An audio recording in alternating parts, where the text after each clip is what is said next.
Sean William Scott is the name of the guy we're thinking of from Dude, Where's My Car? Is that his name? Yeah. They can hear us, by the way. Good. He said good. Everybody should know that fucking name. What do you mean? Oh, okay. Spicy. Test. What's up, everybody?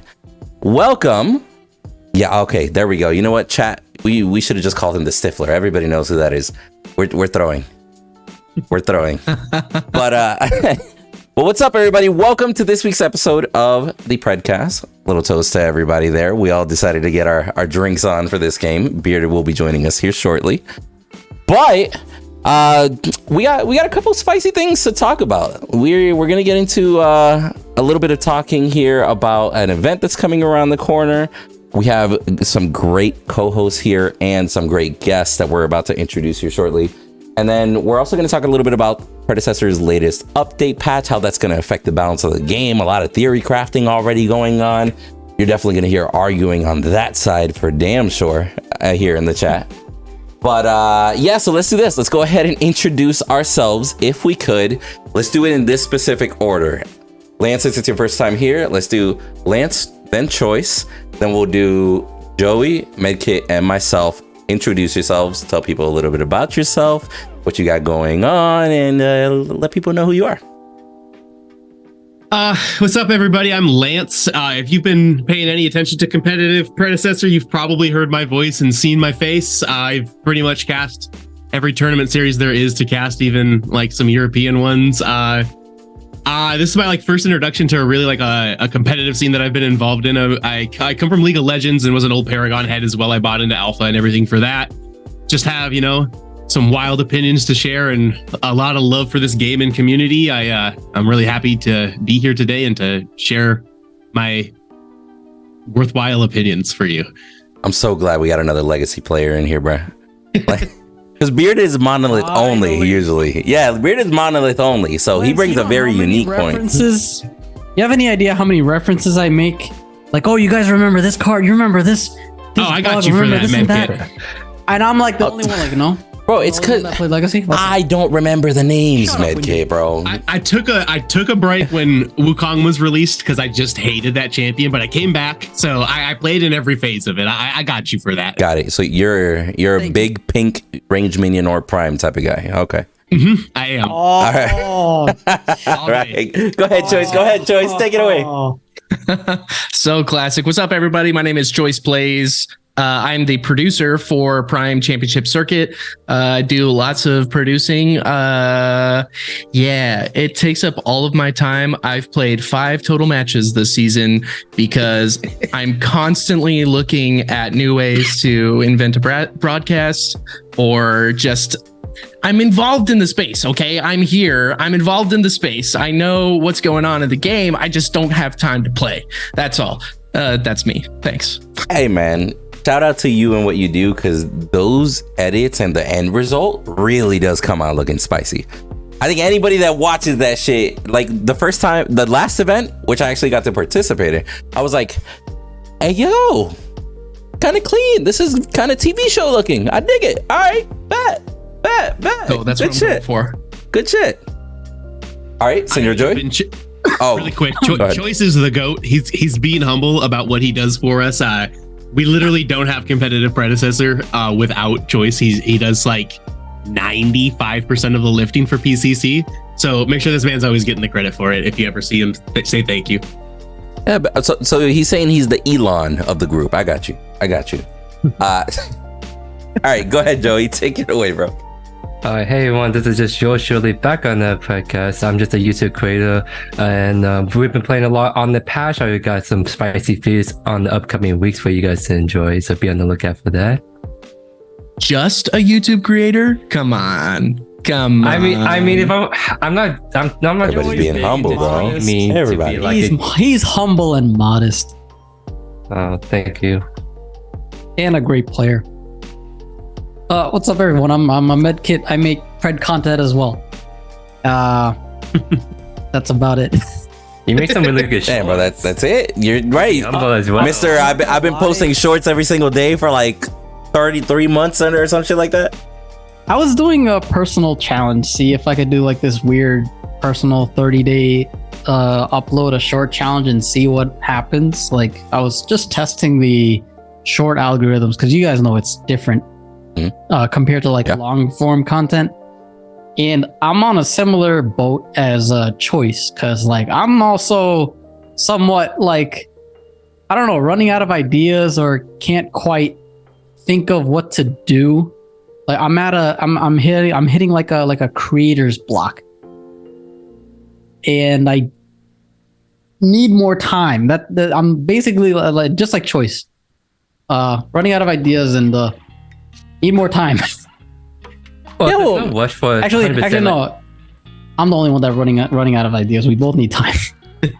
Well, like Medkit, like there's no like big rush to do something super unique. Like a good place to start anywhere is just do like gameplay videos because people want to know you. They want to see you play, so you can kind of see how people react to your gameplay videos. You just get used to the fact you're recording and uploading, and then you can slowly figure out what's gonna be your niche over time, right? Okay. You just gotta start from somewhere. Yeah, I'll try that. And I'll like upload Shorts a is video. really solid. Like you definitely got that Thank Shorts meta going on Predecessor YouTube. So that's something you can maybe go into more as well. Thank you. I'll try that. And first hero is going to be a Chimera. Do it, bro. It's like they say, throw shit at the wall and see what sticks, right? But what's up, guys? I'm Windu, also known as Winduthemace. I primarily do Predecessor content nowadays. Still got a little bit of Star Wars things going on here and there. Not too long ago, did my little nephew's birthday. All Star Wars, like I got him a lightsaber and stuff. If y'all didn't see that, go check out that little video that I put up because it was his best birthday ever. My dude, like when I got this guy the actual Obi-Wan outfit and everything, and I got him his own lightsaber, when I told him, I was like, I got you an outfit. He's like, I'm gonna be a real Jedi? Bro, he lit up. He was excited. Go check that shit out. But this episode that you guys are in is the Predcast, where we specifically talk about Predecessor. We might relate to other MOBAs here and there as far as comparisons go. So if you guys do hear that, don't get salty about it. But we try to keep it as orientated about Predecessor as possible and also as constructive as possible as we do have our conversations. But the first thing I just want to get straight into it is the PCC. Could one of you gents actually tell everybody what is the PCC? What does that stand for? Do it, Lance. Me? Okay. So PCC, it stands for Prime Championship Circuit. And basically what we are is we're just trying to bring a competitive scene to Predecessor more or less right now. We're running community, like funded, ran events that we've been putting on actually all of the way since back January. We were under another name for a short period of time, and then we went into a rebrand. This will be the 4th event that we have done. And what we always do is we have like, you know, a main event that's the second part of the month. And then we have like a qualifying event for it for everybody that didn't make the finals for the last one. So this Saturday will be that like group stage portion of it, where there will be 16 teams competing in 4 sets of round robins, and then like into a one-off tournament against those to determine seeding for them as well. And then the main event for it will be on June 17th at the same time on our Twitch. And basically what we are doing is we're just giving like Twitch and YouTube and the rest of like the community that doesn't necessarily have time to like play all of this game all that often, kind of like people in Choice's situation, right? Where he's just got like a busy life and he's got things going on, but he still really likes the game. We're trying to give those type of people like a way to access high level players and see them and like realize what they are doing and find good strategies to help like a MOBA or a meta develop, and just like basically a way to make some stars out of some people. We're trying to make it so that, you know, these people that are grinding and working super hard to figure out the meta of this game and figure out builds and grinding, you know, 40 plus hours a week, we're trying to make sure that they get put onto, you know, a pedestal so that the community can find out about them. People, you know, like a Medkit, people like Windu, people like Joey, who are like making content and stuff, has an opportunity to kind of push that for them as well, because then you see them in action, you realize Joe's really a really good offlaner and we should pay attention to what he's doing. Where can I find out what Joe does and what he thinks is about? Oh, I'll just go straight to Joey's YouTube and then boom, you know? So we're just trying to help keep the game alive. Everybody, or not everybody, but the majority of people that are playing this game right now are old heads from the Paragon days, and they went through that heartbreak of that game shutting down. I hated that. That left a void in me that sent me back to League of Legends, for crying out loud. So I can't let that happen to myself again. I need this game to survive. So this is my attempt at, helping it do that. Fair. I mean, I will say this. You guys would probably be surprised as to how many fucking people actually consistently say is like, hey, competitive is the only reason that I'm still playing Predecessor. And that's not even all the time. Yeah, not even a dig out of meta, but it's a surprising amount of people that say, hey, the only reason I'm still playing this game is because there's a comp scene. The only reason is because I have something to strive for. Because being real, as far as the meta goes, there isn't really a lot to grind or aim for besides maybe an MMR that you can look at. Right? I'm glad you brought this up because I've been preparing a point for this. Okay. And I knew at some point we were going to get into the whole, is there a reason to play the game sort of thing? So I don't necessarily know that this is true for everybody. I'm speaking more specifically to Joey here than anybody else. So like Joey is mechanically solid at this game, and he's got like a deep understanding of the workings of it and the meta and everything, right? So I understand the meta and I understand item builds and itemization and all of that shit. But I've got fat, stubby sausage fingers and I miss things all of the time. And I'm not super great with auto attack canceling. And I've got a lot of mechanical things to work for. So for me, I'm grinding to become a better player still. Joey's, probably close to as good of a player as he can be without really, really, really grinding harder than he is right now, right? Mm-hmm. So I can see it from like some of the higher skilled players running out of that thing to play for. But for me, I'm playing to get better. I'm playing to get to the level that a lot of people are at. So that's just like the first point I wanted to bring up about the idea that there's not much to play for in the game. Fair.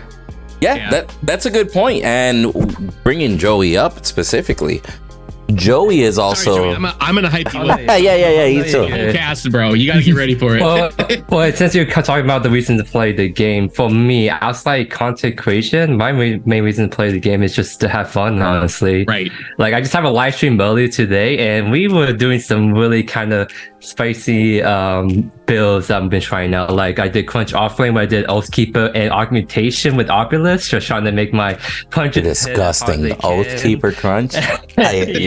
So we did Crunch. We tried to see if we can make Bellica ADC work with the buffs of Prophecy. I think last game we did Prophecy and Resolution because I'm trying to like make it work, fix her mana issues. And that last game, we actually played with Pencil. He was my support that game. So Bellica and Victor dual lane, and we just kind of went down that whole lane. It was just so much fun because as soon as one of us lands like a stun, we just combo into each other and they're just dead, right?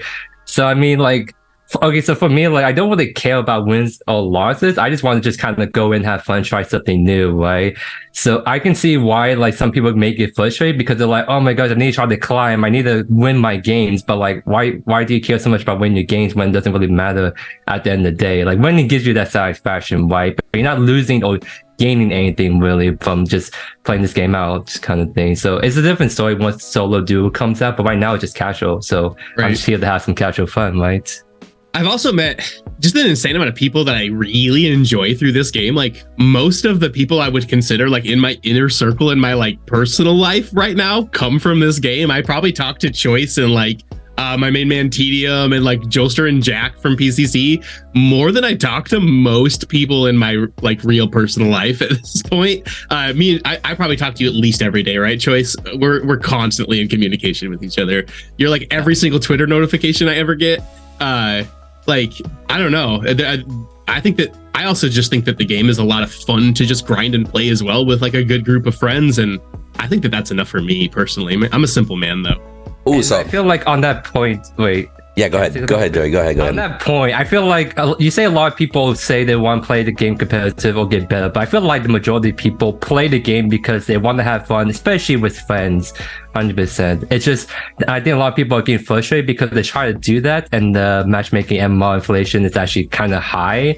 So you get some really like weird kind of games whenever you try to party up with people. So that's why I've been a huge advocate for casual game mode sooner than later, because that's just the perfect game mode to play with your buddies, right? Because right now, trying to buddy up with the 5v5 right now, it's sort of hard without running into the inflation issues, right? Mm-hmm. So let me interject there also, right? I would love to hear you guys' opinions, and I want to hear specifically from Medkit and Choice first. Choice, again, being somebody that just gets to play casually, and like when he gets on, he's just gonna get on with the homies, right? And Medkit being somebody that didn't get to play for what, like a month, easy, while you're moving and shit. Almost two. So I've had the unfortunate circumstance that a lot of the friends that I absolutely love to play with, and I'm talking about, you know, the homies that you play with and you're like, bro, I don't care if that guy's 0-12, he's on my team every fucking time. That guy's hilarious, right? I love playing with like homies that are just like good vibes, good move and everything, just like having an amazing time. But I gotta say, even playing with those homies, specifically in the last week, it was to the point that they were going up against, like, I think we had a 4-stack at this point. They were going up against people that were so significantly better than them. Partially my fault, partially as well the party stacking system, right? Duly noted. I recognize my own fault in the equation. But they were playing against people that were so significantly better than them that after maybe 1 or 2 matches, they said, yeah, fuck this game. I'm not going to play anymore. Like, I'm not having fun. I'm literally getting shit stomped left and right. Like, you need at least hope to be able to have some sort of fun and everything, right? Like, it was just a very downhill battle. I want to say out of 11 games, we only won 3 with our little group. Like, that type of night. So, as casual players that, well, Medkit coming back into the scene and then Choice being a little bit more of the casual player, do you guys think that Omega is being very accepting of let's say group environments, playing with friends, squads that just want to get on and play, because a lot of us just do want to play with friends? What do y'all think about that kind of environment that's being created right now? Take it, Medkit. I think, like, ever since I got back, I think I've only played with like 2 other people if I'm like queued up with them. Otherwise, I'm just playing solo. And I have noticed that whenever I'm queued up with one of my friends, by the way, shout out to Heavy Arms and Noxious, also my team members for Phoenix. And I do notice whenever I'm queued with one of them or both, like that rare 1 or 2 times,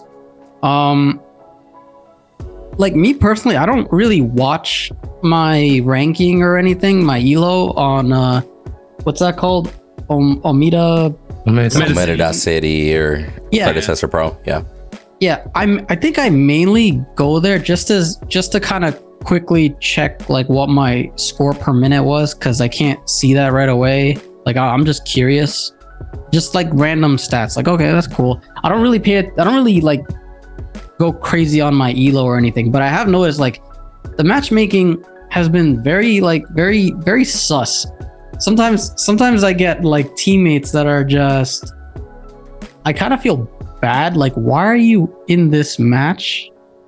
And I noticed like that happens when I'm queued up with a friend, and I don't really like how the system is, because let's say personally, if I'm in Diamond, then I should be up against either like other diamonds or maybe one high plat. Like plat, diamond, master category, like just like a little above, a little below sort of range. Like, yeah, I can understand if there's like a 50, 100 elo difference, but 300, sometimes even 500. Like, why is this? I mean, I don't know how accurate those numbers are. I really don't. That's why I don't really look at that. But sometimes, like whenever I'm playing and I notice one of my teammates or someone on the enemy team, like let's say they're just like super easy to hit, they're very predictable. I'm playing Belka or I stun them easily. I'm playing Richter and they move in very predictable ways. Sometimes I notice and I'm just like, I'm curious. Like, what does this website like what's their ELA, right? So I'm just curious. I go check, and sometimes I'm right. I'm like, okay, you definitely felt off. Like something was off about you. Something is off about the matchmaking, and that's like my biggest issue with the game right now. Joyce, you want to add something in there? All right. Here's the thing. I'm actually on omeda.city right now looking at my previous matches. I actually only have 4 matches during this whole season. Nice. I played 2 matches as FaZe, like right when she came out, with Cherry Temper. Shout out Cherry Temper. And I'm looking at the MMR in this. I had someone who was in 1900s. I'm in 1600s. Our lowest is 1503, and then on the other side we have like 1485, 1468. I mean, obviously this is omeda.city's their own MMR, so it's not necessarily exactly what Omeda is going to be pushing out in their internal matchmaking rank, but at the same time they've even said on the PREDCAST that it's pretty close. So you can look at this and get kind of an idea of where we're at right now in matchmaking. So I mean, I think you guys are right. You're definitely onto something, that the matchmaking feels weird right now. That could have been like a 5-stack that we were playing into, and that was that inflated MMR that we were talking about or seeing.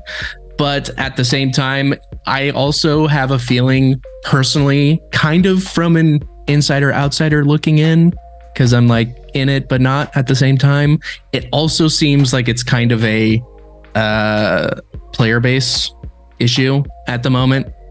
For sure. So I'll chalk it up to that, just to give Omeda like a bone, throw him a bone here. But it is very interesting right now where we're at in matchmaking. So I think that Omeda kind of walked a tightrope, or like kind of like a razor tightrope with this at the beginning of it. Because if you remember, like in the first couple months of this game, there wasn't that penalty for stacking with your friends, right?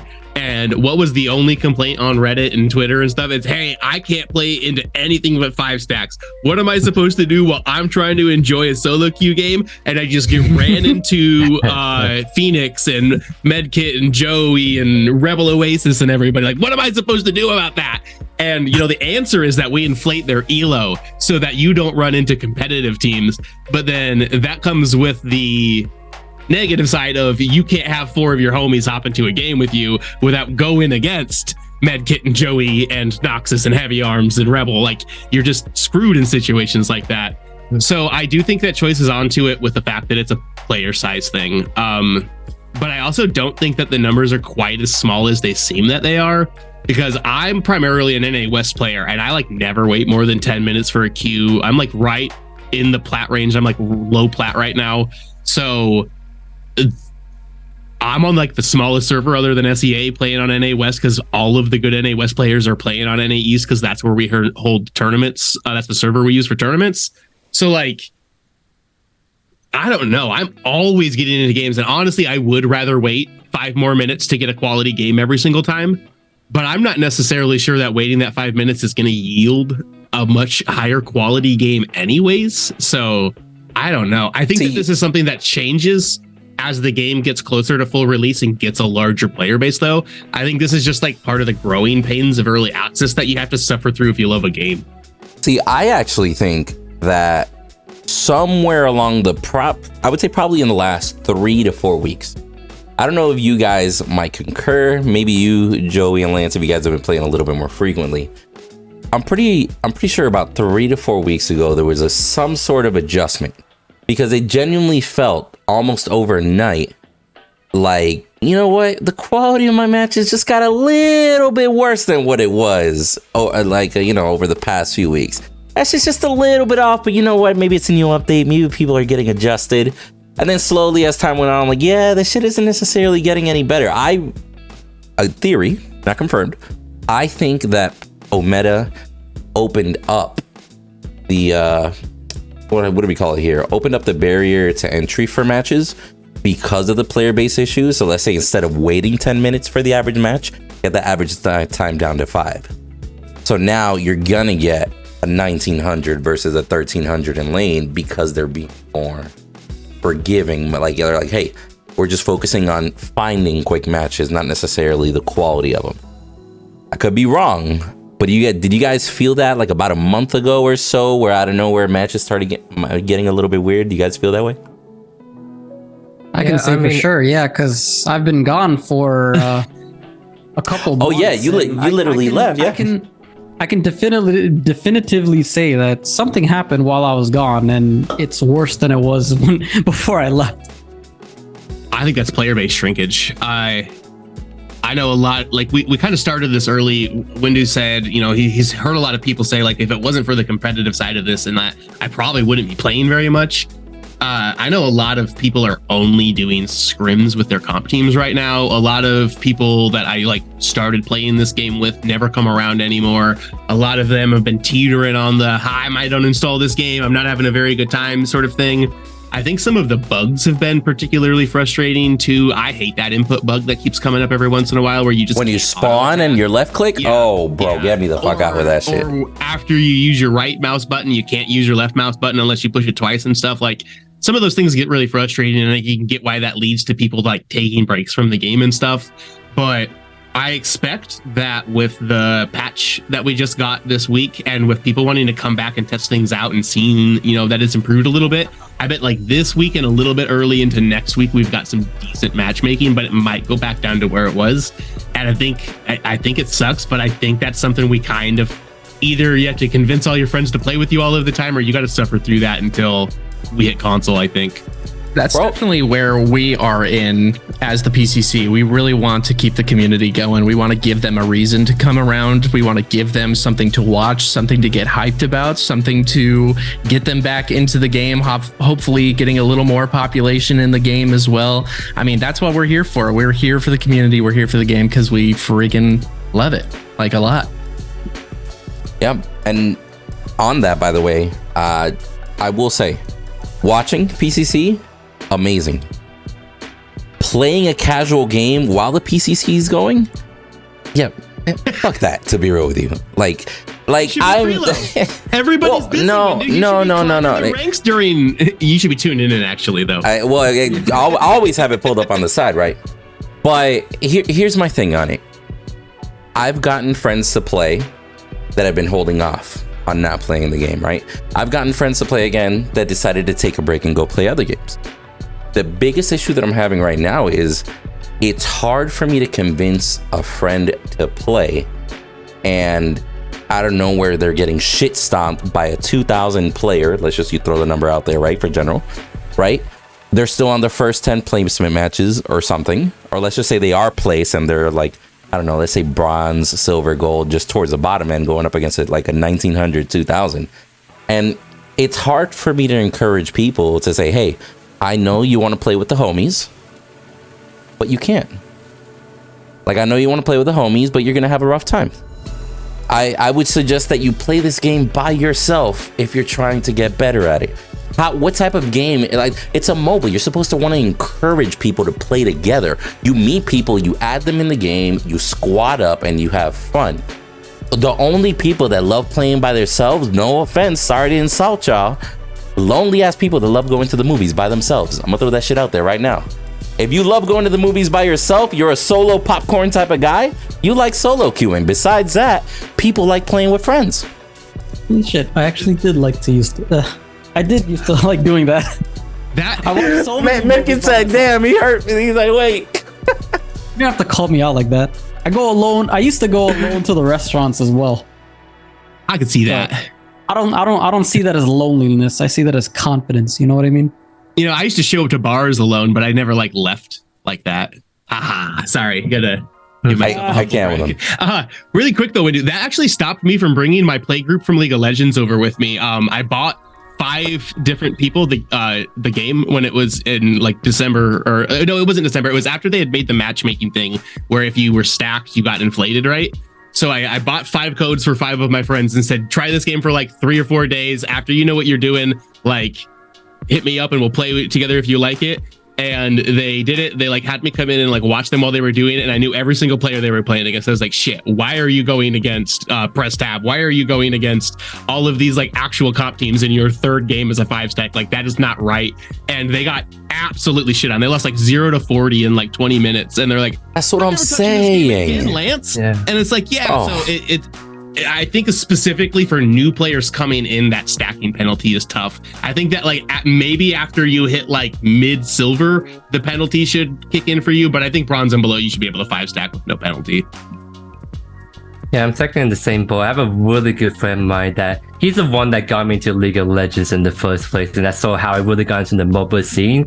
And so like I really want to just sit down and play this game with him. He's like a Diamond Plus player. He knows what he's doing. But of course, this is a different MOBA. He needs to get into it. And whenever we try to play together, it's just always been a little miserable. It's just not fun for us whenever we try to play. And this is like months ago. This is like before some of the more stacking issues start to become apparent, right? So that's what I'm just really hoping that we get a casual game. I know I keep saying it, but a casual game is something that I can just play with my buddy all day and we just have a blast. That's what I really want to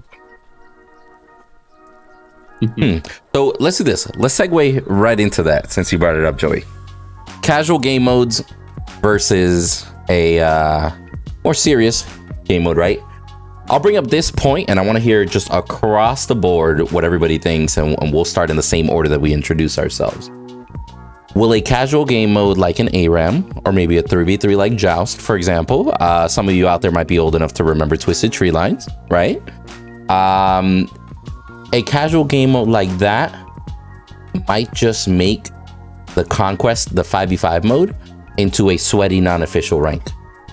What do y'all think about that? Same order that we introduce ourselves.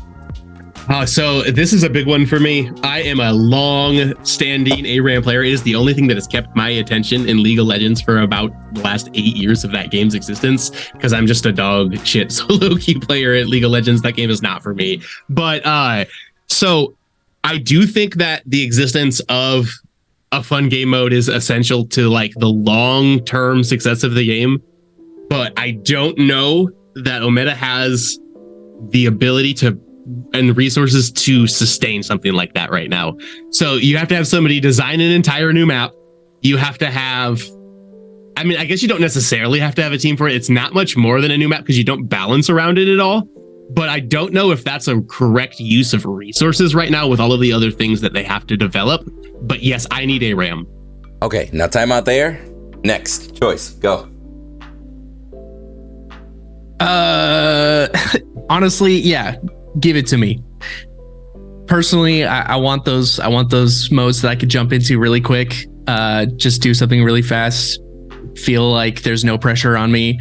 One of the reasons why I don't open the game, at least for right now, because it's been so long, like as time goes on, it feels like my mechanics and everything just keep getting worse over time. So I keep getting, I'm scaring myself. Okay. I'm scaring myself into not playing the game right now.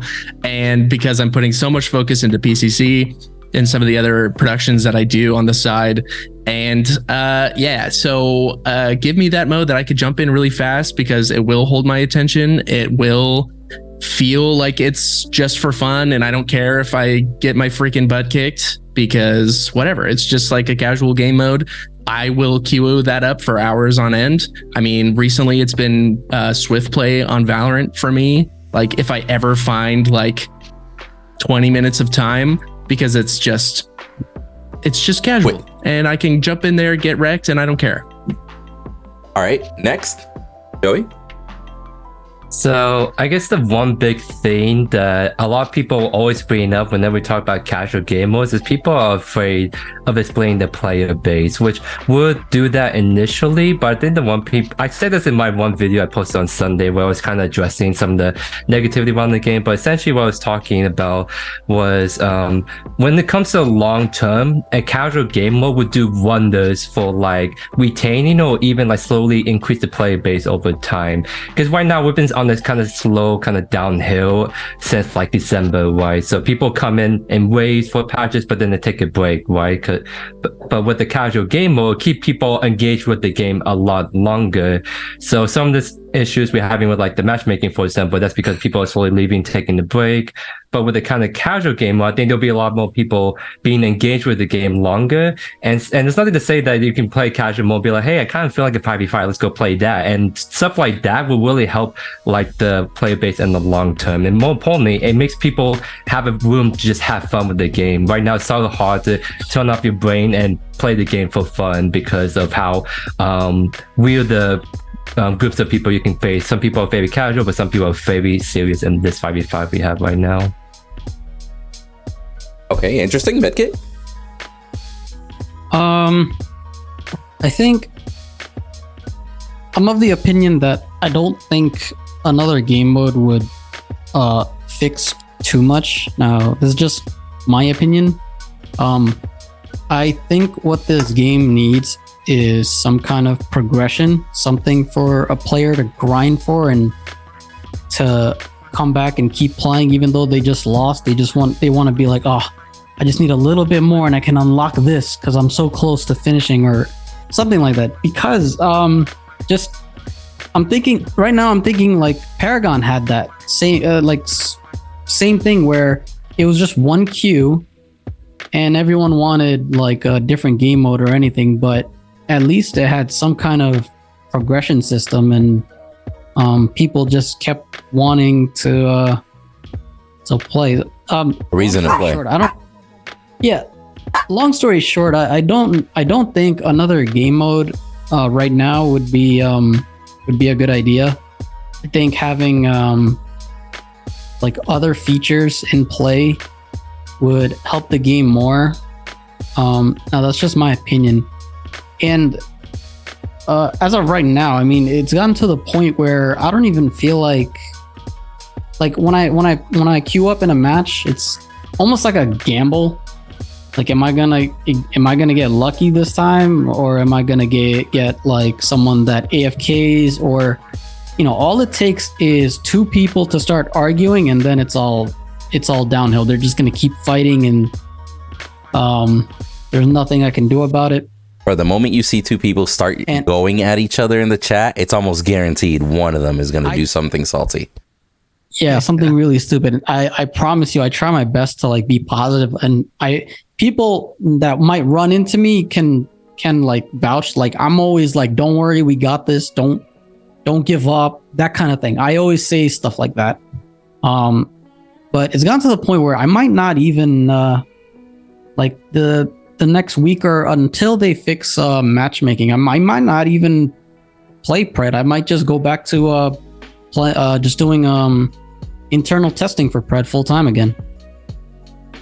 No, something I hear that Joey said. You've got some part of the community that queues up this 5v5 mode, the one mode that we have, to have fun and to just play a game that they love. And then you have the other side of the community that's super sweaty, super hardcore, and they're probably one of the more saltier sides. Yeah, but I mean, I could definitely see like even the casual people who are just there to have fun getting salty themselves because they're like, you're ruining my fun. So we have this dichotomy right now where it's like we only have this one queue. You have two separate sides of the community. Some people who just want to play for fun, and some people who really want to sweat it out and like have a really good competitive experience. And so I think we're all kind of on the same page-ish when it comes to this. It's just how is Omega going to kind of either meld the two dichotomies or just get rid of it in general or succumb to it. I don't know what the issue is, or not the issue, but what the fix is to all of that. But definitely progression is a big thing. And I think they could at least start to consider some sort of more casual mode after they get the new UI out and after they get some of the promised features from season 2 out. I think that's the biggest thing, and those progression things, please progression, please. Knew he was going to use that Zoom shit eventually, bro. Holy shit. So here's my 2 cents on it. I personally, if I get a 3v3 mode or an ARAM mode, that is the only thing that you're going to catch me playing, because for me, casuals is warm up for rank, like on 5v5, right? Like the only time you'll catch me in casuals, I'll use Smite as an example. The only time I ever played casuals in Smite was as a warm up for rank, by all means, right? Rotations, etc. Just kind of get a quick little warm up game. Besides that, you are always going to find me in 3v3 joust. 3v3 rank, 3v3 casual, just playing with viewers. I play this game mode because I don't give a fuck. This is the game mode that I play with the homies, right? We have fun. If they added ARAM, if they added 3v3, we're about to ARAM and 3v3 non-stop on my stream until I decide to go play some ranked and then solo, duo, etc. Right? Like there's a time for both, and that's what you would get out of me. Now, with my mindset, I fear that there might be many that feel that way as well. This is my have fun mode. This is when I want to practice sweating, and then ranked is going to be when I actually sweat. You know?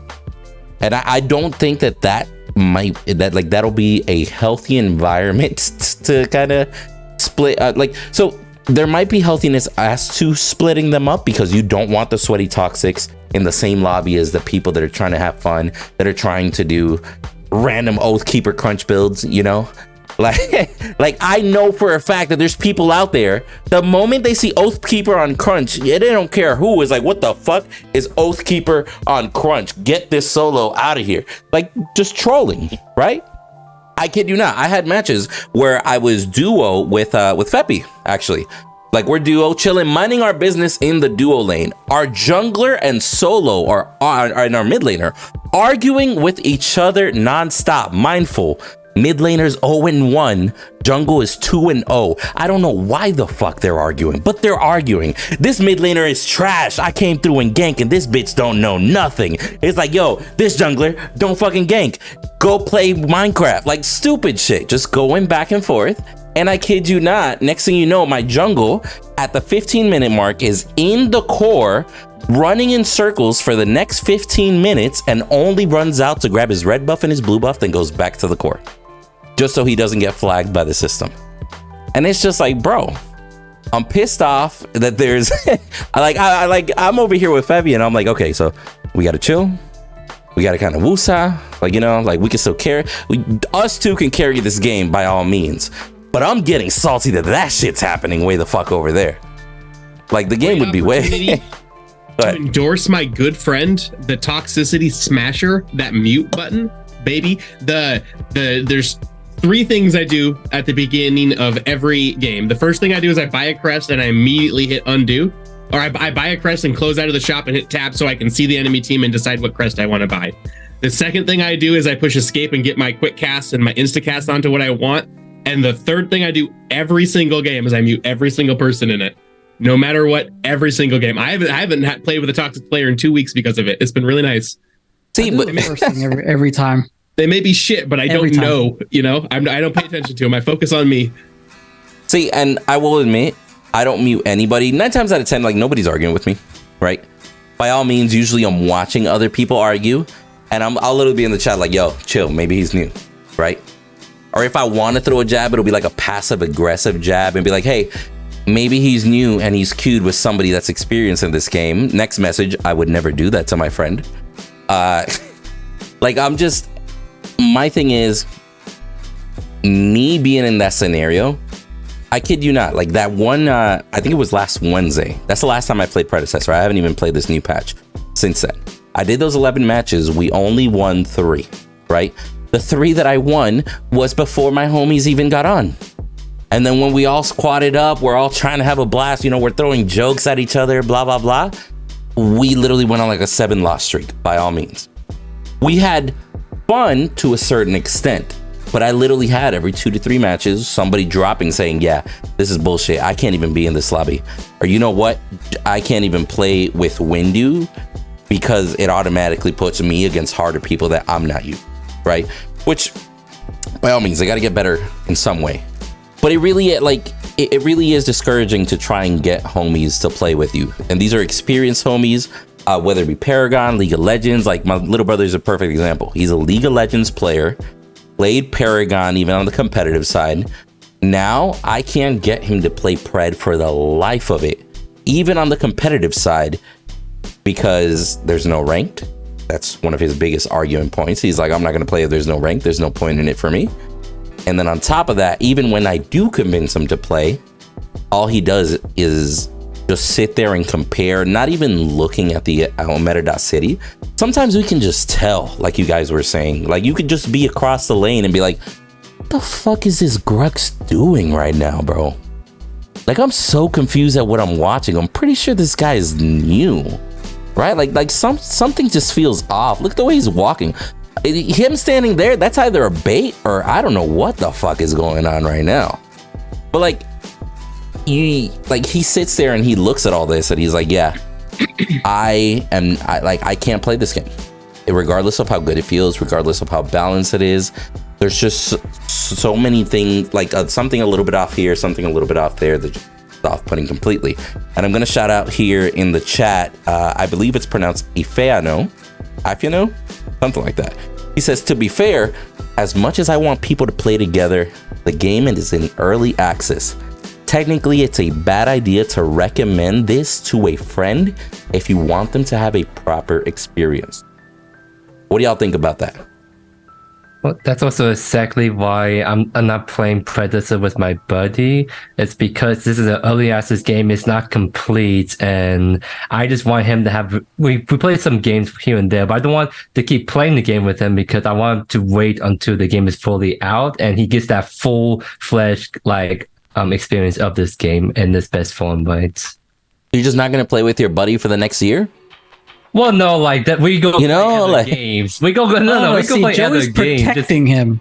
He doesn't want to ruin his first impression of Pred. Joey's protecting his buddy, right? Yeah, that's what it is. I mean, he already got some playing with it, and he loved like the 3D aspect. But we're not gonna be playing the game 24/7. We just go play other games that's actually like complete and whatnot. I'd rather wait until the game's fully out before me and him just kind of run it down duo kind of thing. So basically, the biggest thing is we just need it to be more fleshed out. They need to finish these things, and I think the blog post from Robbie was really important to where the stage of development for this game is at, where they're stopping some of the development on some features that have to be ported to the current UI and the new one at the same time. Now they're just focusing on the new UI. They're just kind of putting out the heroes and everything. They're doing the best they can with what they have and hoping to get that full development focus on the new UI and getting it out to us. So I think that's super important, and I'm really happy that he came out there and said that. And I think it's important that Robbie said it himself, since he is the CEO. He is kind of the face of Omega, and I think it was really important that they did that. So I'm excited. I'm really hoping that it's going to come out soon. And I'm going to go ahead and put the message by Robbie on the screen for everybody watching live on Twitch or after the fact on YouTube, so they can kind of skim that while we chat really quick. But speaking of, how did you guys feel about that? Because I do agree with Choice. Robbie coming out and being the one saying it, big move and big props. But as far as expectations versus what that message tells us, and setting a lot of us more back down to reality of the situation, what do y'all think about that? I think it means they're focused on the right stuff. I think that it's important to remember that this dev team's got like 35 to 50 people on it that are like actually working on it. You know, they've got their testers and stuff that are primarily players that are coming in and helping them do stuff, but they've got a limited amount of people that are doing this. And honestly, why waste the resources of developing something for a UI you're scrapping in less than a couple of months? Like, if something is dead and you know it's not going to continue to go forward, you can't expect to have import or something, code something twice. You can't expect to have Purple Swan map something out twice for a controller thing if it's going to change in a little bit. Why work on the ping system if the UI is going to change the way the ping system works or something, right? I know that it's frustrating to not get the little tabs and stuff that say ranked, and that's part of the UI needing to change. So I am foolishly optimistic and have been about pretty much everything I've ever encountered my entire life. But I think that this means that we're going to get some of those changes in more of a rapid succession than them being spaced out over this 2-month thing. I got a feeling that they're going to get to the spot where the new UI is ready they're going to have spent a lot of time developing some of these other products and like in-game features that we're waiting for within that UI. And as soon as that UI drops, it's going to be like the biggest patch Pred has ever seen. And all of that shit's going to come at once. We're going to get emotes. We're going to get like banners. We'll get like a ranked. We'll get, maybe like a match history section within it as well. We'll get that cool thing where it like showed the hero that you like playing when you're in the lobby thing, like you're in a Fortnite lobby. Like, hopefully we get all of that shit at once. Okay. So let me ask Medkit this question.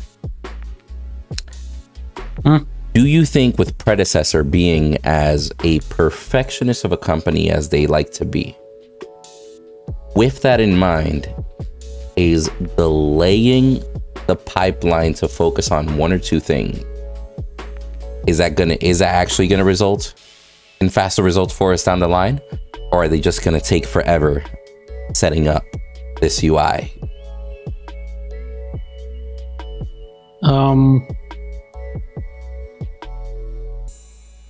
I mean, I can imagine if they halt some action items on some things and put more manpower into more high priority targets, then once they get done, they can just look at the backlogs and work on whatever needs to work on next. I wish I worked at Omega Studios. I can't tell you what they do or anything. Like if they have to pull some people off of like the old UI and move them over to the new UI, and the end result being we get less features and like over time just because they're busy with whatever they're working on, and I would say that seems logical to me.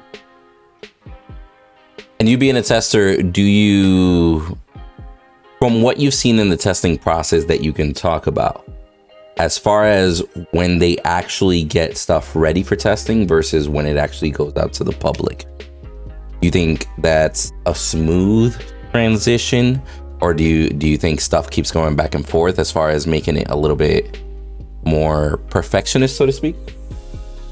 That I can't share. Okay, fair enough. Now, in its own, let me ask you choice this. Now, from the outside looking in, right, especially with PCC and all that, as far as their updates go, because you also see them preaching console, you see them quite a bit. It's like, hey, we need to prioritize on this, but then consistently you see them quite often support, shout out, mention the competitive scene. Now, this rate of patches that they're releasing, all these changes that they're doing, from a carry patch to the crest patch, etc. How do you see all these crazy changes affecting the comp scene from the outside looking in? I mean, we're already kind of seeing a little bit of that. Some people, some players, some teams are very cautionary, especially towards a big patch like this last one. This is a huge patch, and we're going to go over it later, but it is ginormous. And some of the players are pretty cautionary around it because they don't want to go into a full tournament not ready, not feeling prepared. I mean, we have our group stage this Saturday, and the patch dropped yesterday. Yes, I know my days. And it's huge. It's a huge patch, and they're trying to find what works, what goes best, what's the meta, how are they going to define themselves as a team? How are they going to get past this group stage? Because our group stage is pretty brutal. I mean, we have 4 groups of 4 teams. They play 3 best of ones to hopefully get into the seeding bracket, and there's an elimination in that bracket as well, so it's pretty brutal. So I can see some teams kind of being worried about it, and I'm hoping that after this patch we're not going to see such ginormous changes, because it seems like they're getting really close to the place where they want to be in terms of TDK, and getting really close to that feel of the game that they want. So I'm hoping that these ginormous patches don't keep happening over and over again, but I have a feeling I have a feeling that this is probably that last ginormous one, but what do I know? I don't know anything. I run production. I do cameras. Like my biggest thing, I open the game to get into the replay mode and scrutinize every single little bit of the replay mode. I don't know if you guys are in the creator Discord, but I have a thread of every single patch and me jumping in there and being like, hey, I noticed this thing happened with the replay mode. Is that going to be fixed before I have to do observing on Saturday? Please, God. Thankfully, the replay mode is amazing right now. But anyways, that's, those are the kind of things that I look at. I think of it's from like a production and broadcast point of view. And I hope the teams are ready for Saturday, and I hope they're just going to come in and have some fun. I mean, it's a small game. We're a small tournament. But we want to make it as fun as possible and as competitive as possible as well. Fair.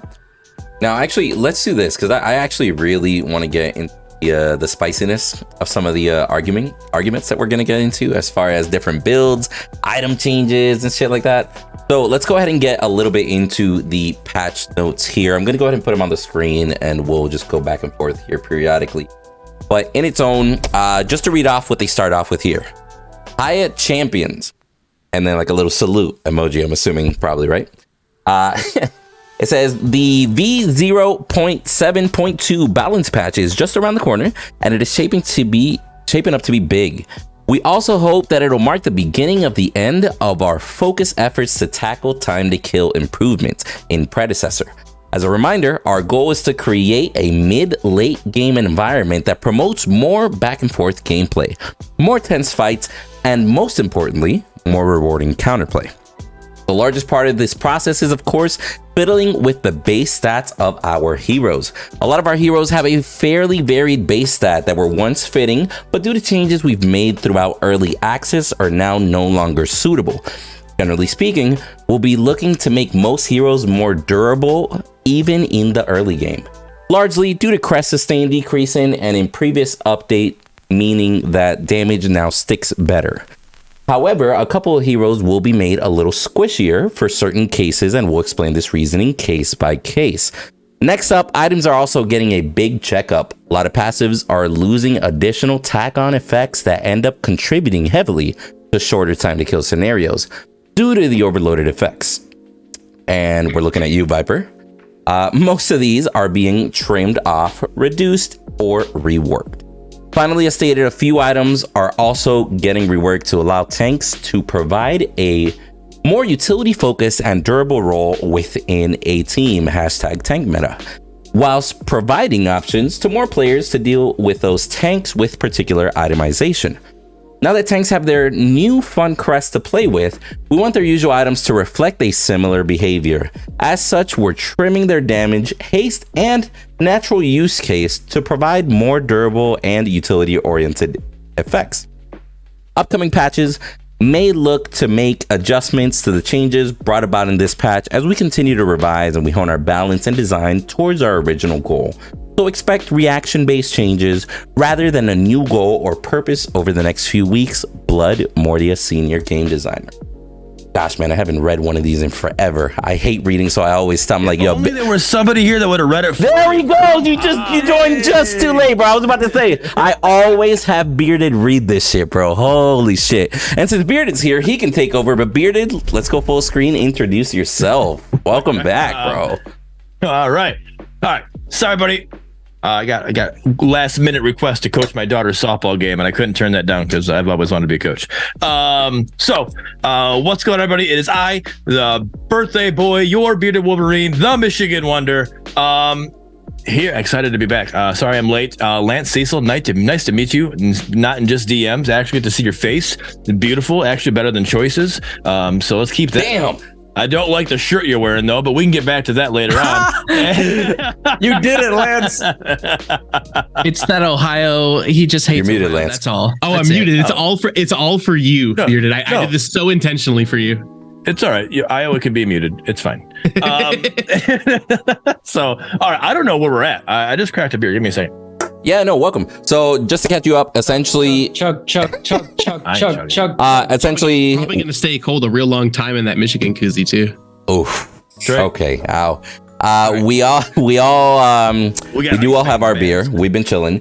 We've been kind of just going over the state of the game. We talked a little bit about, five stacking, partying up, introducing new players, how, the differentiating opinions. For example, Joey believes it's early access. I'm going to keep my friends off of this game for now. I'll introduce them to it when it's a little bit more polished.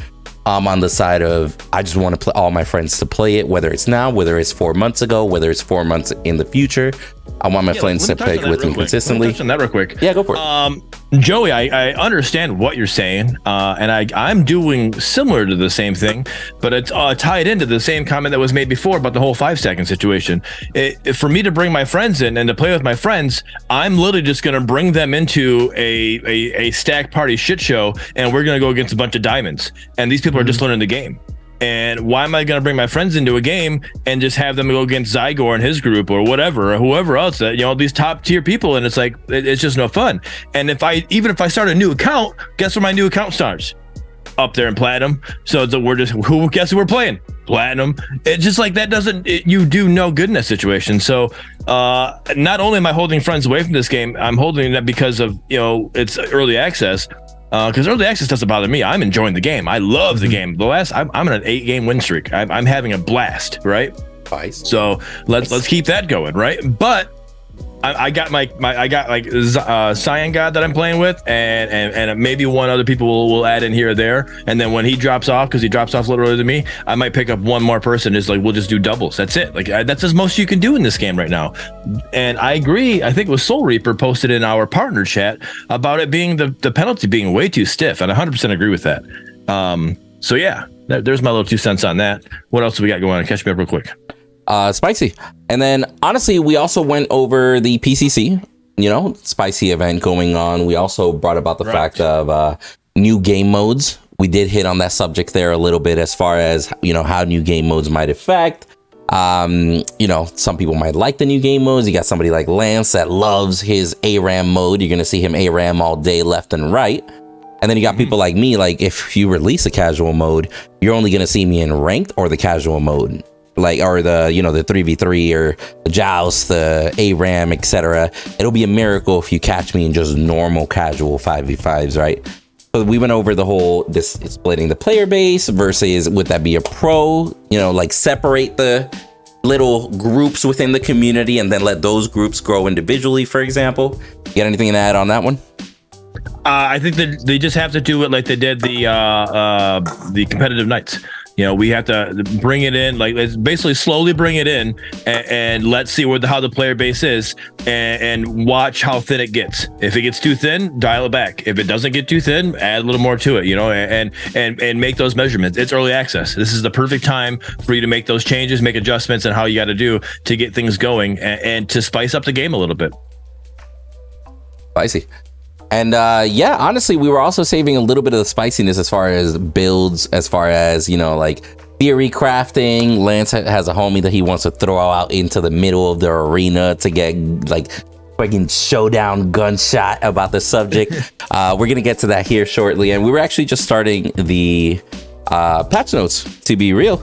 It was just one of those things you just kind of wrote out the conversations until you got here, because I really did not want to go over the patch notes by myself, to be honest with you. Where were you at on the patch notes? I literally just read the intro message. I finished reading the intro, and the first thing I said is, I hate fucking reading this shit, bro. And then you popped in, so it was perfect timing, to be real with you. You sounded good. I appreciate you, but no thank you. My mouse scroll doesn't want to scroll right now. All right. Back to the top. I thought you were farther along. We're at new skins, basically. New skins. All right. So before you talk about builds and stuff like that. So I want to do a quick shout out to our boy Joey here. Joey, yours truly, literally the day of the patch dropped, he instantly drops a Grux video. And who loves Grux? This guy does. All about it. So I watched it. I'm like, watch that video. I'm like, oh, I got to try this build. Love the build. It's great. I was a little rough my first match, going in, but after that, getting into it, it's a great build. So if you haven't already followed Joey on your YouTube, The guy puts out great content, giving you some build ideas. And you know what I love about it? It's literally game content, but the whole time he's gaming, he's explaining exactly what's going on, why he's doing it. It's time to unga bunga. He unga bungas, he kicks ass, he destroys kids, and he has fun doing it. So give him a follow, give him a subscription there on YouTube, and watch his content. It's fucking amazing. I love it. All right. So new skins. We got ourselves Golden Steel, or as my community last night told me, this is CeeLo Brown at the Grammys. That's my God, bro, get me out. Go CeeLo Brown gold skin. This is can't, bro. Identical. So Got the Gnarls Barkley nice. Steel, huh? Yep, that's what we got going on here. So Jesus. yeah. And then we got it's like that makes me crazy. Yeah, this Optimus Prime wannabe Bumblebee going on. I don't know. Gadget skin. No, that gadget skin is great. I'm about to say the battle gadget is cool. The color scheme, though, it's like, okay. Yeah, I like the battle gadget. I just prefer bring it back to the yellow one. That's a little Bumblebee. That's her normal. That's her default skin right now. Isn't the yellow the default? Yeah, okay. It is. That's what I'm saying. Just the recolor in this situation. I'm not dissing on the skin itself. Just the recolor of it is just like kind of That's all I'm saying. I wish expensive for a recolor too. Oh yeah, is it? 100%. How much is it? I haven't even checked the price. It's 1,100 platinum. Damn, son. $11. So the way that I justified it for myself. Damn, that's a whole 20 spicy nuggets and a fucking large frosty, bro. Holy shit. I bought the like $80 one when it was half off, right? So for me, it's $550 that I already spent in the past. So for me, it was an easy pickup, but I don't know if I'd spend 11 fresh dollars on it. And I am a gadget one trick. So yeah, this is $11 US is what the 1100 platinum is, right? 11 it equals out to be $11 US. All right. And this is a recolor. All right. Now and again, I'm only comparing, I know this is a Pred show, right?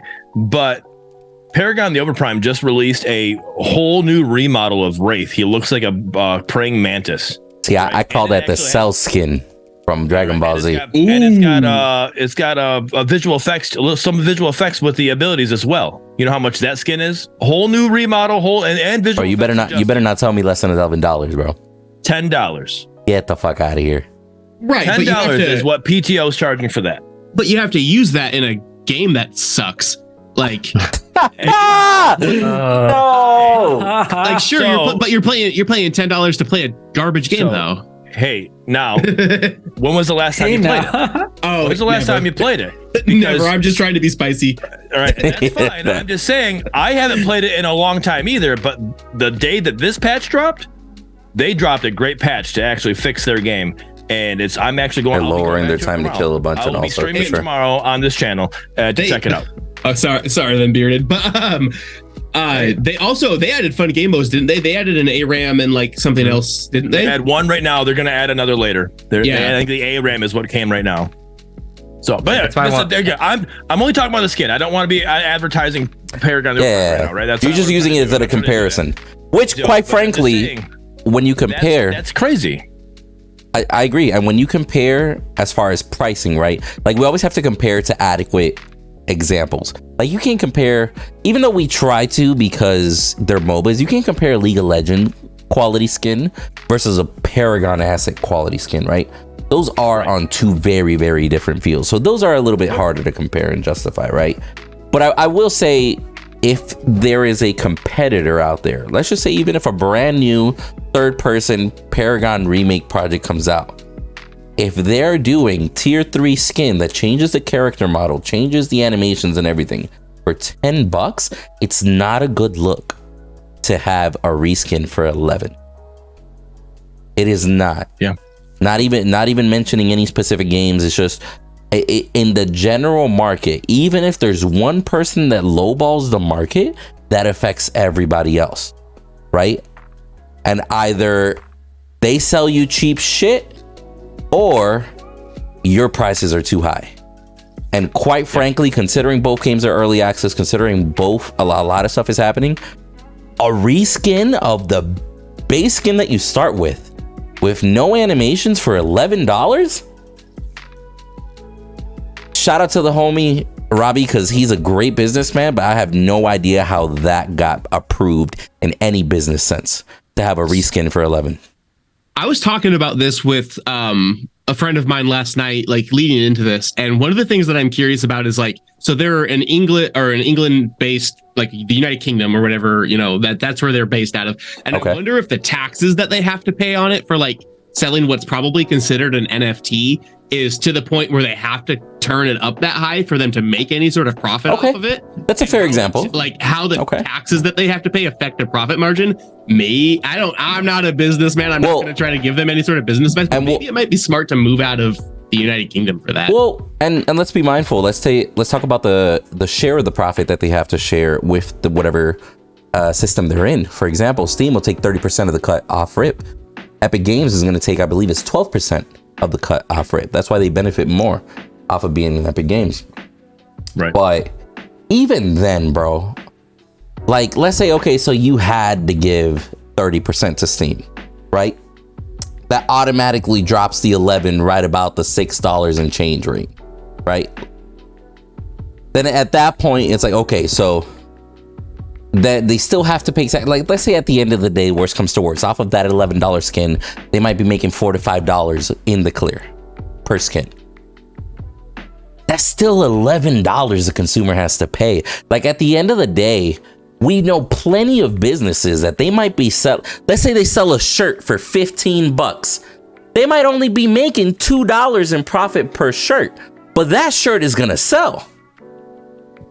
You know what I'm saying? Because it's fairly priced, as a reskin, as a recolor should be fairly priced. So it's you getting money off of the quantity, not necessarily that one sale giving you all the profit, like having, I don't know, like 20-30% profit margin built into a recolor, right? Like, there has to be these different these different scales, these different tiers of skins where, hey, maybe the custom skin has a bigger profit margin in it, but we'll sell less of those, while the lower skin might not have that much of a profit margin, but we sell quantity of those, and that'll balance out the numbers on that side. Like, I don't understand how in any business, and this is a shock to me because I literally just found out the price with you guys. I don't understand how in any business sense, any business oriented individual behind the scenes says, yeah, $11 is a good price for that one. That blows my mind. I bought the skin on 2 accounts. And shout out to you for supporting Predecessor. Shout out to you for supporting Predecessor. I'm a gadget one trick. Hold on. Let me bring that up. Even you being a gadget one trick, you found it justified enough to spend the $11. Why? So, really quick before I dive into that, somebody in the comment section just put something that I think is really factual about this. If they wouldn't have changed her base skin and then would have released this one with like her face covered, it would have justified an $11 price. Okay, like the upcharge because it's a different model. Right, because the other one still had her face on it and everything as well. So why did I think it was like worthy to purchase that twice? First of all, because I had 2 accounts that already had the platinum on it for sure. I don't know that I would have spent $22 on it like out of my pocket to have it, but I'd already spent that money. It was like on my account from buying the games. So I think that it's worth it. And I may have at least purchased it once with my own money, but that's just because I want to support Ometa really bad. I'm like investing a lot of eggs in this basket with the amount of time I'm putting into PCC. The amount of time that I am spending paying attention to a competitive scene for a game that we don't know is going to be alive in a year is a little insane. When I zoom out on it, I'm probably spending 30 hours a week paying attention to a comp scene for a game in early access, and it's kind of baffling. But I'm deeply invested in the success of the game and it continuing. And I think that purchasing them and showing them like monetary contributions where I can is an important aspect to that, personally. All right, now let me play devil's advocate in that situation. Please do. So you purchasing that skin gives them the idea that, hey, obviously this skin's selling, so we're able to make this, right? But they're obvious if they don't drop the price. Let's say, all right, you 50 people that bought the skin, that's the 50 people that bought the skin. But if we were to lower that price to $8, we would have had 150 people buy that skin. So how much more profit did you actually lose by losing 100 people from selling that skin, right? So in that sense, I get what you're saying. You're trying to get the game to do better, or you're trying to let the game succeed, right? But by purchasing the skin is like, it's almost like letting them know, hey, I'm okay with this, and you keep doing what you're doing, right? That's a really strong point. No argument against that. So I just think that's why I brought it up. I saw that skin. I didn't know the price what that race skin was going to drop. That race skin was leaked before, and I knew what it looked like because I got a friend that's a partner for that game as well. So I knew what the skin looked like, but I didn't know what the price was going to be. Now that I saw what the price is, now that it dropped with the patch, that like just kind of like, whoa. I was like, you got to be kidding me. That's insane. Now, and PTO has always done a great job with their skins, right? But I just think we need, if this is what we're gonna do, I'm not saying I want Predecessor to be on Soul Leaf skin game. I want them to be on that same level. That's where I want them to be because they have a great skin game. I'm gonna give them credit where credit's due. They do a great job, right? And that's where I want us to be. But until we're there, I don't think we should be charging more when we're doing less work. We're less. Yeah. So I'll double dip on that. You're good. I'll double dip on that there for you. So essentially, Paragon the Overprime is setting the bar on a business level as far as what a skin should be. Now Predecessor has one out of the two options. They either set the new bar by showing what a skin should cost and why their value should be that high, or they need to adjust to the bar that is already established. Because them pretending that they're at their own scale is not the proper way to go about business. They need to either set themselves apart or join with the curve and realize where their skins stand as far as price. I do feel like specifically Overprime has got an advantage when it comes to this, though, because they're coming from a developer that has other games that are supporting them. Like they're coming from like a major Korean developer. They definitely have the size. Don't necessarily need the more you sell to somebody in the larger volume of something that you're producing, the easier it is to nickel and dime people because you can know that you're going to sell thousands of it because you've got so many more people into it, right? So they've got all of their other games that are supporting their business. So Overprime isn't necessarily needing to make as much money for them. Omeda's only relying on skin sales and game sales right now in order to be profitable in any capacity, which I don't think is an excuse to charge more, but just potentially like a little bit of logic behind it. I don't necessarily think that makes it right. And I still agree with your logic, Bearded, about like, you'd probably sell more if it was cheaper, but they might not think they're going to sell much of it anyways. Like, they've got, that internal access to how much money they're actually making on Platinum and stuff that we have no ability to see or know about. Yeah, and we'll never see it. But again, it's just basic common pricing strategy, right? Like you either set the bar, differentiate yourself. Like, hey, you want to charge $11? Dope. Show me what $11 is worth the Predecessor way. You don't have to do what other companies are doing to charge $11, but show me why. Is that $11 going to come with an avatar that matches the skin that I can rock? Is that $11 also going to come with some new cool background in the menu that I get to rock and people see it on stream and it's worth me spending the $11? Why is that $11 a good investment for me as opposed to me just getting that same skin or an equivalent skin elsewhere for cheaper? They have to establish that value, because if they don't, they're just going to seem like they're greedy because they're playing on somebody else's level. Does that make sense? And why is the Bellica one 12? The Bellica brand new one is 12, but the Gadget brand new one is 11. I don't know. Yeah. No, yeah. I don't know. Yeah, the inconsistencies have been there for a while. It's just that's mind blowing. They need to address it. And then somebody brought it up in chat and said something about complaining about skins prices. Sorry, it's Shurik _ complaining about skin prices is honestly a waste of time right now when we have much larger issues going forward with the balance in content. Balance in content is something that's going to be ever changing in this game, right? We're always going to be balancing a game. There's always going to be more content coming to the game. And two different departments. If you don't have your main money, what's the word I'm looking for? Your monetization strategy. Thank you, Midkit. Thank you. If you don't have your monetization set in a good spot, then your game's not going to expand to where you're going to be able to work on that balance and work on that content. You got to work on your monetization as well. So I think everything is valid to bring up and talk about it, right? We brought up issues before when we had monetization issues when they first came out, and your platinum, you were getting, I think you got like 500 platinum and the lowest skin was 600, right? We complained about it. Guess what? It got brought up. Now for your first buy, you buy purchase platinum, you get enough to get at least one skin. Right, you make changes. All right, if the community makes the complaint enough, all right. What's that word? The squeaky wheel gets the grease. You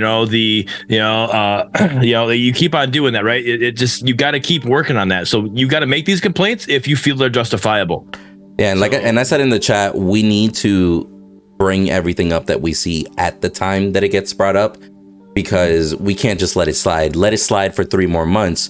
Then next thing you know, they're going to think that their pricing structure is perfectly fine as far as everything goes, right? Or you keep purchasing it like Lance does on like 40 accounts just because he likes it. I don't like it, Bearded. I love it. I love it. There you go. So yeah, no, I mean, again, it is a nice skin. That skin is great. I wasn't happy, to be honest with you. I wasn't happy that they changed it to their default skin. I thought that wasn't a good marketing strategy for them, because you automatically get that. That's a good skin that somebody's gonna buy that for $8, $9, $10, to go out and get it. Her default skin, people might buy it, but it's not as great as this one, right? That Bumblebee skin was the, oh my gosh, that's the one, gotta have it. So I didn't think it was a good marketing strategy for them to make it their default skin, but they did it for a reason. I don't know what that reason was. And we're gonna continue here with the patch notes, but worth mentioning as well, totally different departments as far as whoever's just choosing pricing versus who's working on patch balances, right? Like at the end of the day, it's literally a salesman versus, for lack of a better word, let's say a construction worker, right? Like at the end of the day, those two might work for the same company, but one's focusing on bringing in the money, the other one's focusing that the building doesn't fall the fuck apart, Yep. 2 very different departments that can easily coexist, and they should both be held accountable at all times and held to a standard. Go, Bearded. Let's keep reading here before we end up here for 37 hours. Heroes. One thing to add. Go ahead, man. Go ahead. Jump in there, buddy. I still have my 10,000 platinum. Why? And why is that? I'm waiting on some epic tier 4 skins or whatever, something crazy that I must have. Thank you. Or some skins from Wukong or Kwang, or basically I'm just holding on to my money until something crazy happens and I have to buy it. I want to buy things that I like. That's it. Thank you. And they're not doing that. That's what we brought that up a little bit last week with Jelly. It's like, I don't know if they don't have a 3D designer or what they don't have or what's going on, but there's things that they're missing or something's going on, because you keep on getting these skins and they're just recolors. And I'm okay with you putting recolors in the game, because it's gonna, like Lance Cecil said earlier, it's like nickel and diming, right? People are gonna want them because hey, that's my main. That's the thing, is there isn't a skin in there that's my main that I feel is worth getting, right? My main is Murdoch and Grux, right? And there's a Murdoch skin in there, and I'm not spending $1,300 on it. I'm sorry, it's not $13 worth in my opinion. I'm not doing it. So that's the one skin that's in there, is the Murdoch skin. Yeah, you're waiting for the one that has what, Biofreak? Is Biofreak available? Biofreak is the one that's in there, yes. That's the one that's in there. Then what's the other? Even though it looks lackluster, sadly. Jailer? Do you remember the Jailer pumpkin head? Oh, Murdoch? Yeah, they come. One was sick. The Halloween one. That one was cool. That one is one of my favorites. I would grab that one too. I don't know if they have it, because even Fault put a lot of Halloween skins out. They never put that one out. So I don't know if Epic ever released that one. I would have to have anybody who knows, if you do know what was released or what wasn't released, go ahead and say that in the chat and let us know. But I don't think that one was released, because Fault never dropped it. I'm like 90% sure that it was released. I think it came out the same rotation that the Pumpkinhead Narbash came out, because that was my favorite skin in that game. I know Narbash. I think the technicality with that skin was the fact that of the floating head is what I'm pretty sure the technicality there was. Similar to how we found out back in the day in Fault, for example, putting a hat on characters seems to be a lot more difficult. then could be it too. It is right. The actual getting it to look good is probably what was being held back with fault situation, and that's fine. I would love that. Yes, Medkit. That is one that I would buy for Murdoch, or I want by Sage. I think it was a Sage Dragon skin for Grux. I love that. Oh yeah, that Grux skin is beautiful, and I will definitely spend my 1,300 on that one in that situation. I would be a hypocrite when I'm giving Lance a hard time, and I would be the one spending on it as well. But that's a full character change. That's a different situation. I'm holding on to mine too. I still have mine. I have 8,000 of mine. I think I bought a couple of ones here and there just to help, but I mean, I think that says a lot. Like, you got money that people could be spending, but they're not spending on it because you just keep putting recolors in and nothing crazy. So do what you got to do. You got $22 million. I know you don't have all of that still, but that's what you were touting when we first came out. Like, we got $22 million. Use that money, get a 3D artist, and get some skins out there. Let's show us what you can do. Quit holding back. I feel like they're either sandbagging or they don't have anything. And that's the scary part. And we got to figure out what's going on. This is one thing to consider on that note. What if they have some really cool skins, but don't want to show off until that new UI comes out, and the new UI means a really good looking store. Like, and that would be fucking awesome. And because to me, like, you look at the store, it's just kind of a mess with just all the skins not in order. It's just kind of a little bit messy there. And so it doesn't make sense to release a really cool skin that just kind of get lost in there, right? So what better way to show off the UI, show off the new store than to have like 5 amazing skins right there and there. So maybe that's what we're waiting for. My devil's advocate, or my argument against that, is don't release 5, give us 1. Give us something we can brag about. It can be 5, it can be 4, it can be whatever. Give me one skin, give me one IP skin that can, that makes, because I said, like you're saying, you're on the side that they could be sandbagging, and that's fine. If they are sandbagging, that's good for us, right? In the sense that that means they at least have something. But they're either sandbagging or they don't have anything, and that's the scary part, right? And if that's their monetization is their skins, we need to know, and they need to show that they can do something, right? Even Fault was able to release their own IPs, and they started off pretty rocky, but some of those towards the end there, that Decker skin towards the end was looking pretty good. So even Fault could do that, and everybody hated on Fault like it was like the trashiest game we ever played that was a Parazombie, right?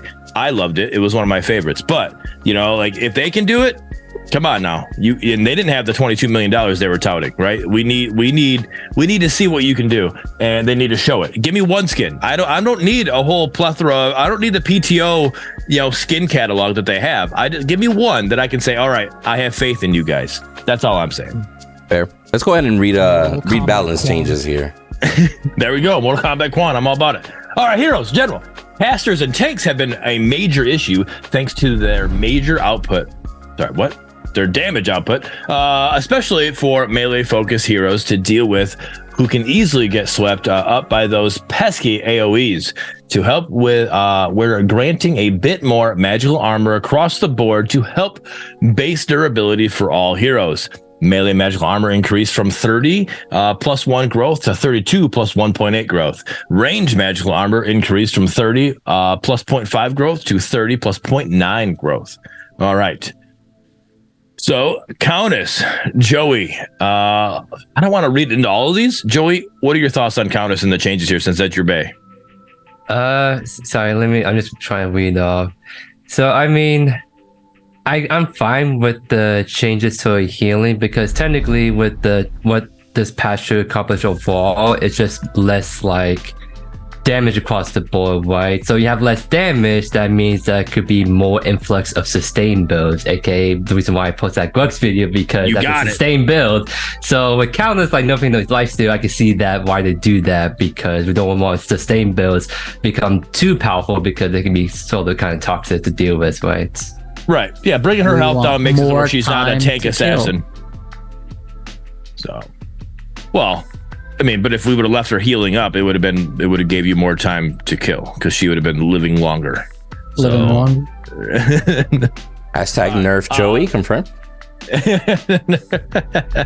Yeah, he needs it, man. Watch his content. I'm telling you, he's a beast. All right. Crunch.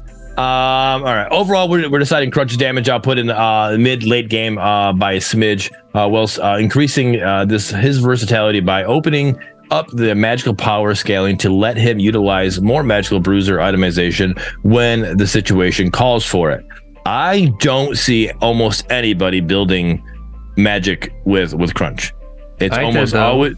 I'm not surprised. I'm not surprised, Joey. I'm not shocked you do. Right? You're too good. All right. I'm not up there. I'm playing, gold and silver area, right? So when I'm playing against these people, nobody's building energy damage, right? They're all building mutilator and anything physical. They're all doing physical armor or physical damage. So I was hoping to see. I mean, it's still early, so I'm hoping to see more people, build a little more energy, because to me, especially with me being an offlaner, right? I'm going against a Crunch.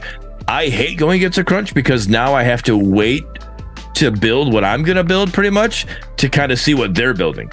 Because I'm like, all right, well, what tank rucks am I gonna build? Do I gotta build Void first, or do I go physical armor first? Which one am I gonna go? Well, so the I thing don't want to build. He still does physical power, but does the physical damage still. Yeah, all damage outputs are physical. It's on his passive. Oh, really? I think. Yeah. Mm-hmm. Oh, so it's just the scaling off it. Okay. Well, yeah. Just like Magic Rev can still technically work nowadays anyway, but he'll still do physical damage. Physical power. You're right. See, there you go. You corrected me. Appreciate it. I learned something. I hope somebody else learned something from my ignorance.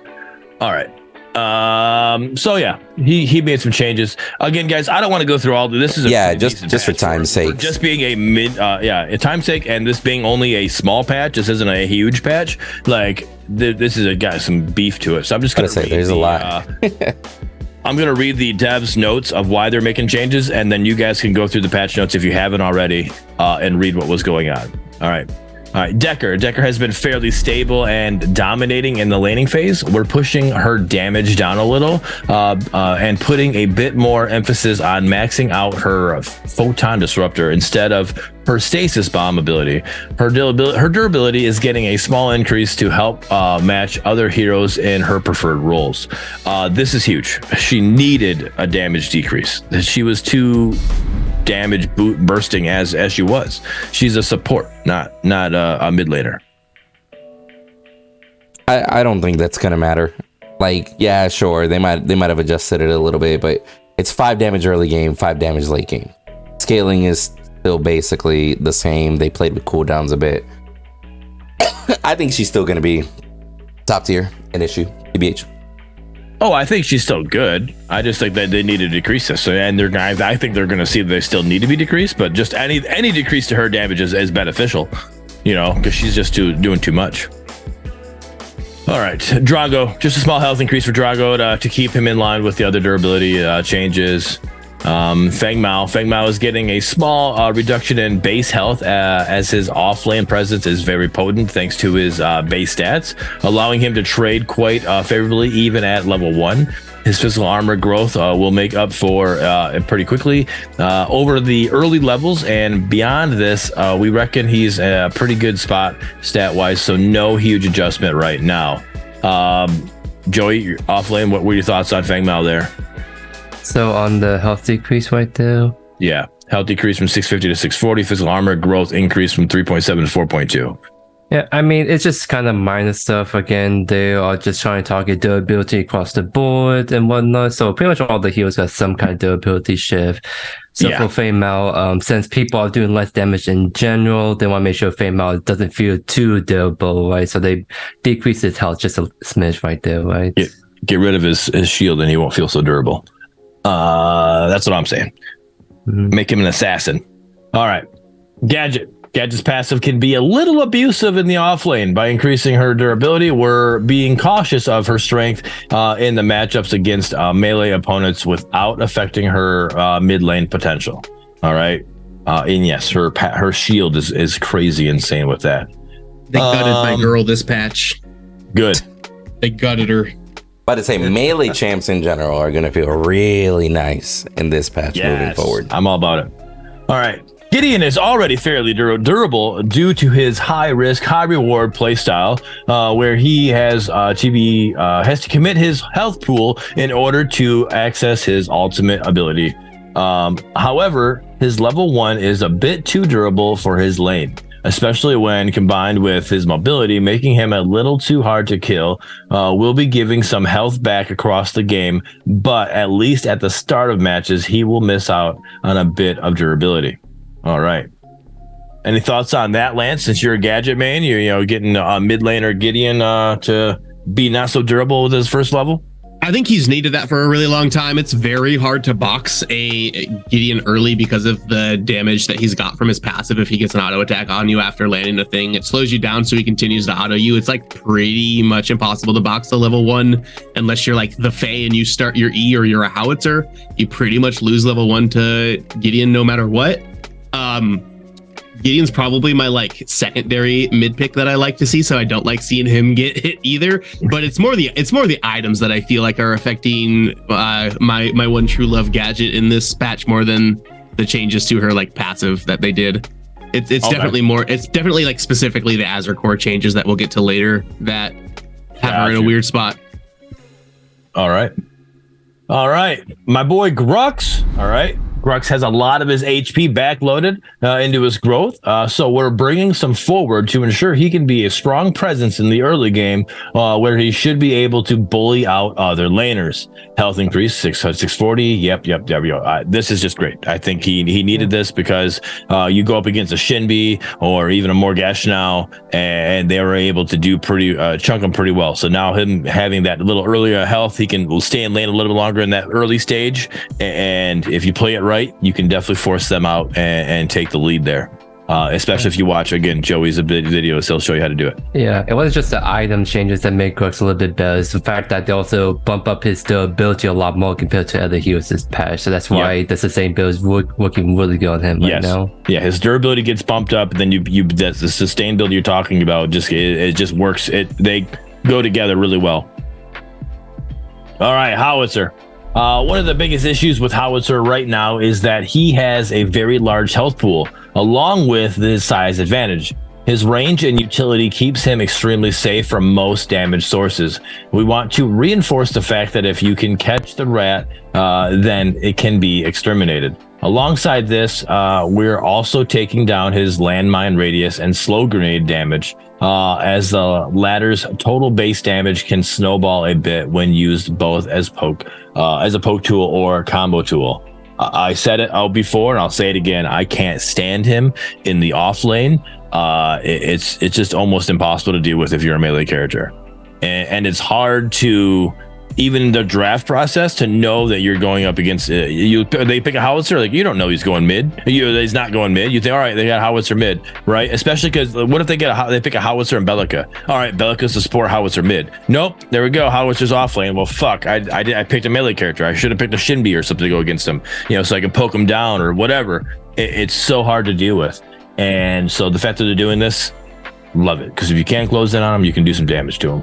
The change to the size of his E is massive as far as like a balance for him. I think that's the change they should have made several patches ago, because I know it was in their ears for a couple of months now, and I think that is what Howitzer like needed to see to feel like he's got counterplay, because he doesn't have something the exact same size as him that he can just throw down in front of him if you walk up to him. It takes a little more skill to hit that now, which I think is very needed.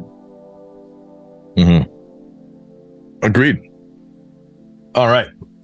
And Choice, if we ever come across any of the characters you play, if you play the game, you can speak up too, bud. If you play the game, sad face. Sad face.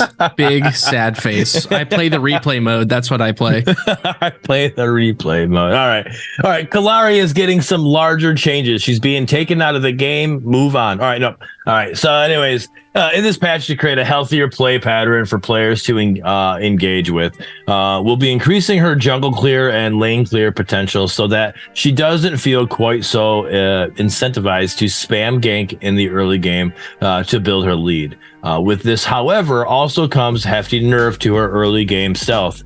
She will still be able to pull off lots of the same routes as she could before, but timing should now be much tighter.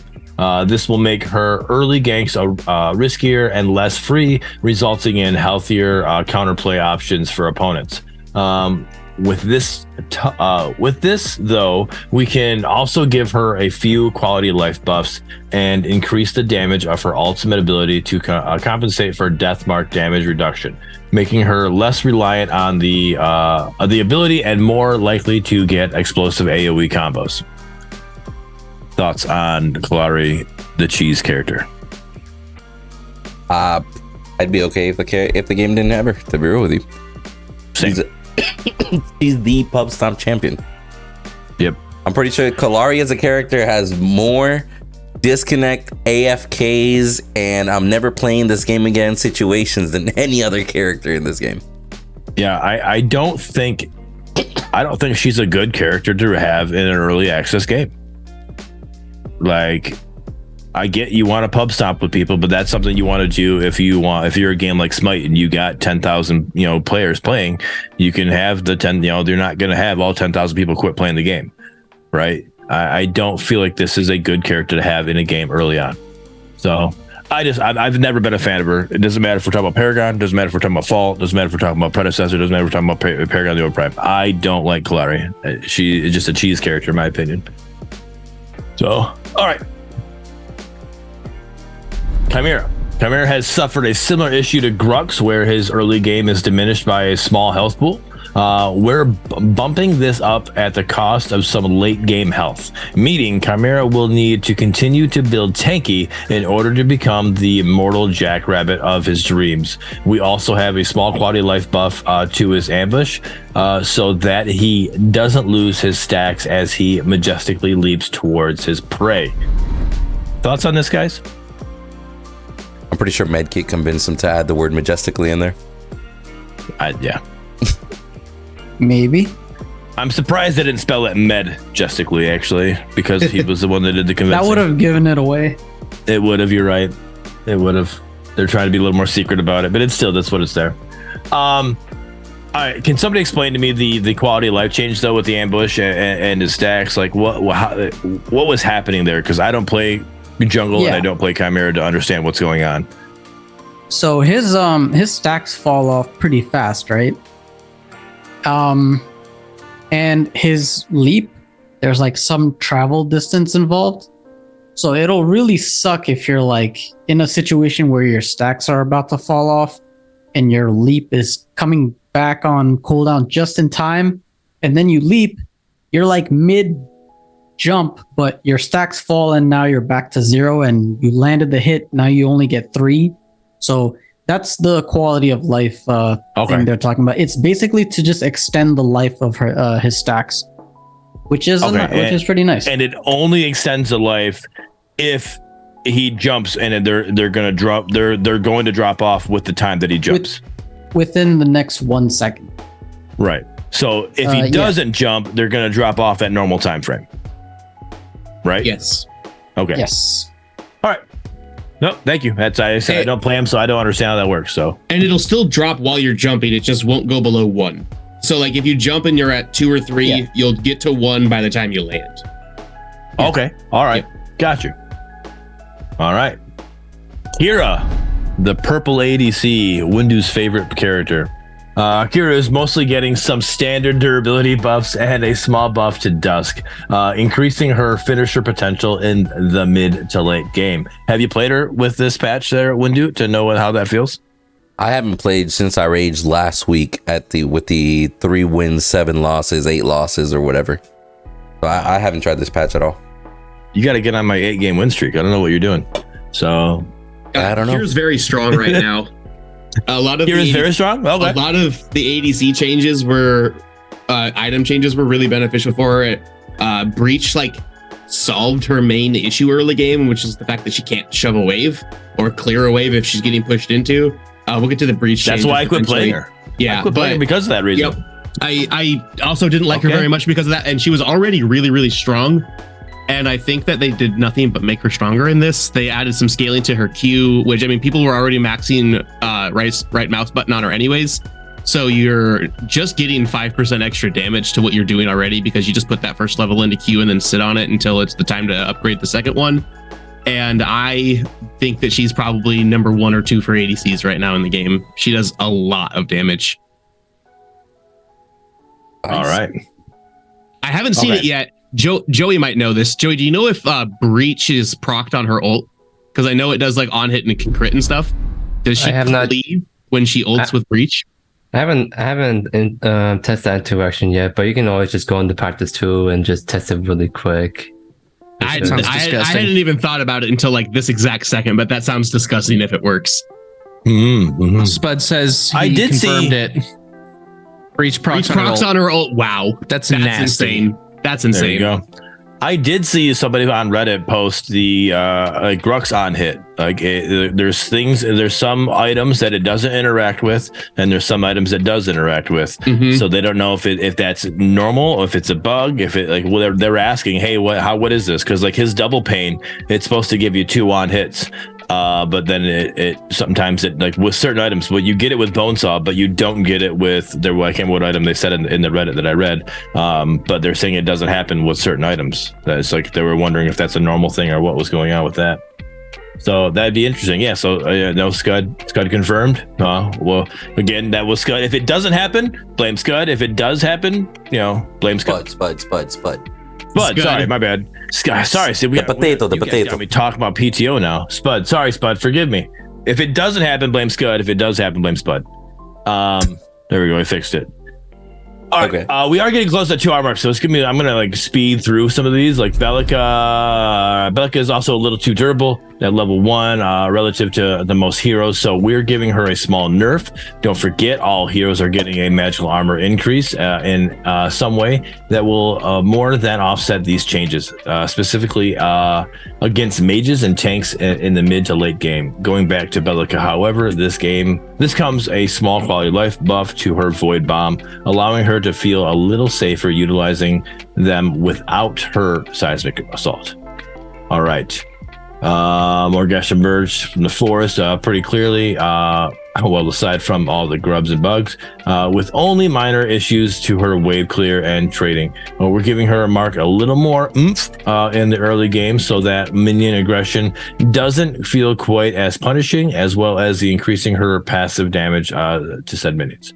All right, Murdoch. This is one that I wanted to talk about. And this is one I was hoping that you were able to play here, Windu, but it's fine. It's time. We're finally cracking down on the issue of illegal stims at Omega, and Murdoch is a prime offender. So this patch, we're completely changing up his stim pack. With the health gains removed, we can shift more health back into his base durability, meaning he doesn't have to live and die by field injections. This, however, comes with some large adjustments to his movement speed. We expect Murdoch to use this tool more carefully to reposition, escape, or chase targets instead of negating burst damage and winning out extended trades with healing. This ability will most likely need further tuning, but we envision this option to be much more spammable late game and to lead to some big plays. Okay. So healthy, I'm not worried about that. Buckshot, base damage decreased. Yep. All right. Stim pack. Bonus health removed. Auto activate removed. Movement speed duration decreased from 5 seconds to 2.5 seconds. Movement speed magnitude increased from 4, 5, 6, 7, 8% at max to 30% at all times. Mana cost changed from 80 to 60, 70, 80, 90, 100. And cooldown decreased from cooldown's decreased, right? So now it could be at full build, you'll have it 8 seconds. Okay.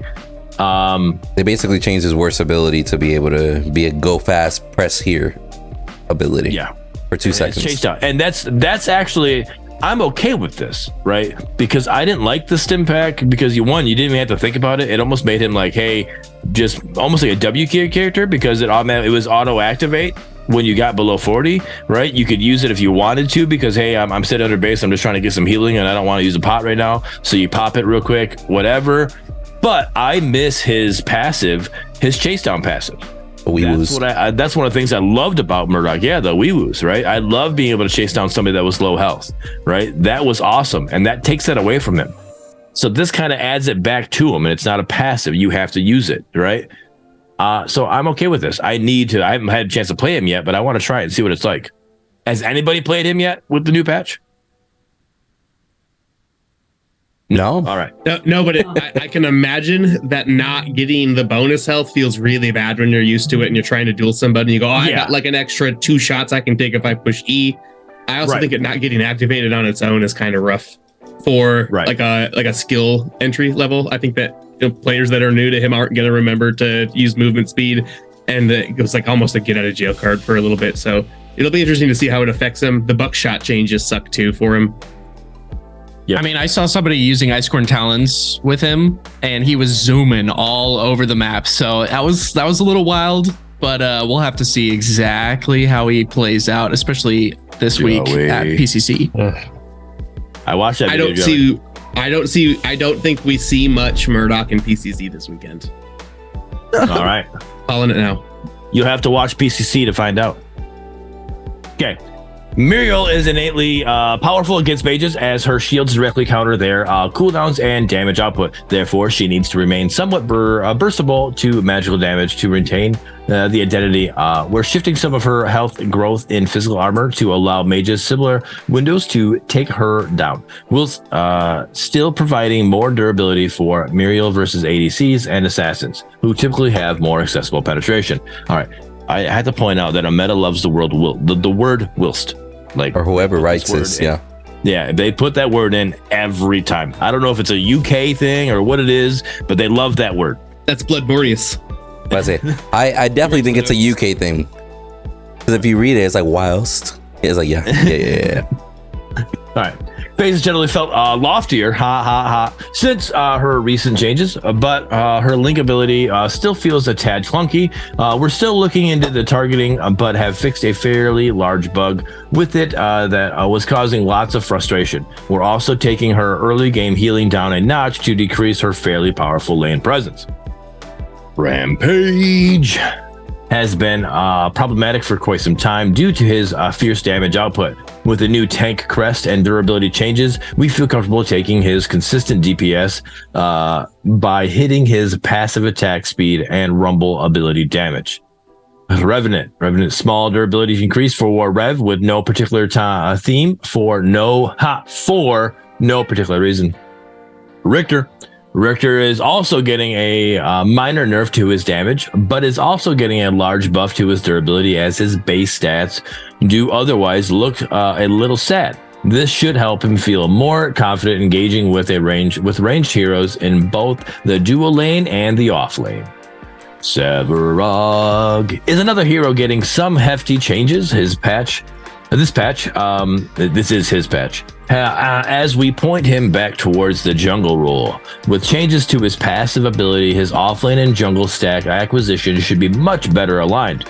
For good measure, we're also granting a few more stacks in general to increase the reliance on the tiers over individual stacks, and leveling to make hitting those shoulder pads even better.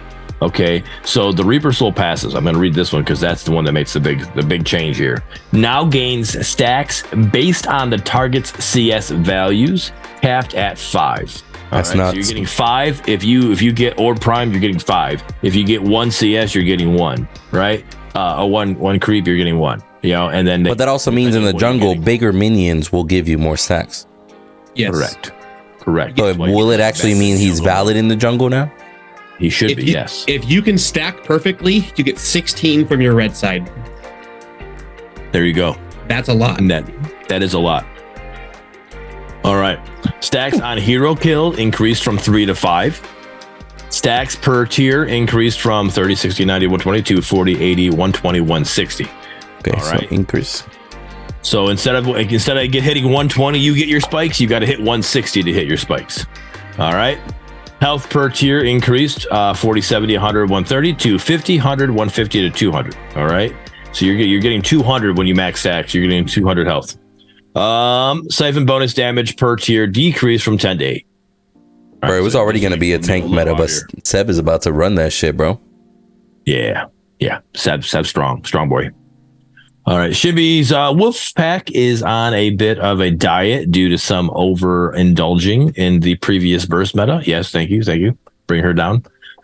All right, Sparrow. Sparrow's on the radar as a hero who's fallen behind other ADC's options. She'll be getting significant buffs through the itemization changes outlined later in this patch, and we'll monitor to see how she turns out. We want to avoid giving her large amounts of mobility, but may consider upping her utility in future patch if we feel she needs it after these item changes. All right.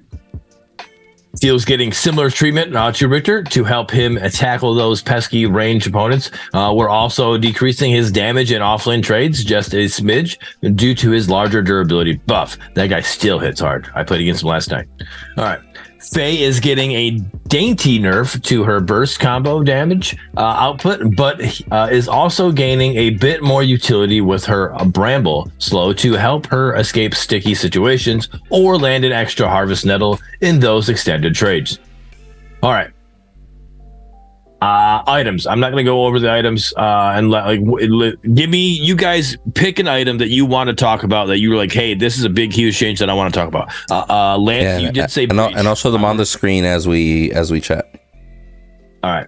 Lance, you did say breach, so I'm going to go over breach real quick, and you guys, everybody else, think of an item you want to talk about. We'll go over those real quick, but we do trying to get some time going here. Breach has been reworked again into a critical strike focused wave clearing item that has powerful synergy with abilities such as Sparrow's ultimate. This is also another attack speed heavy option for ADCs to make use of the critical strike builds. All right, it's 2000 gold cost, 30 physical power, 35 attack speed, 25% critical strike chance, and builds from, I'm not worried about where it builds from. All right, the critical cleave passive. Basic attacks deal an additional 30% total physical power, physical damage in a small area around the target. This damage can critically strike. Damage ranges from 100% to 50% based on the distance between targets.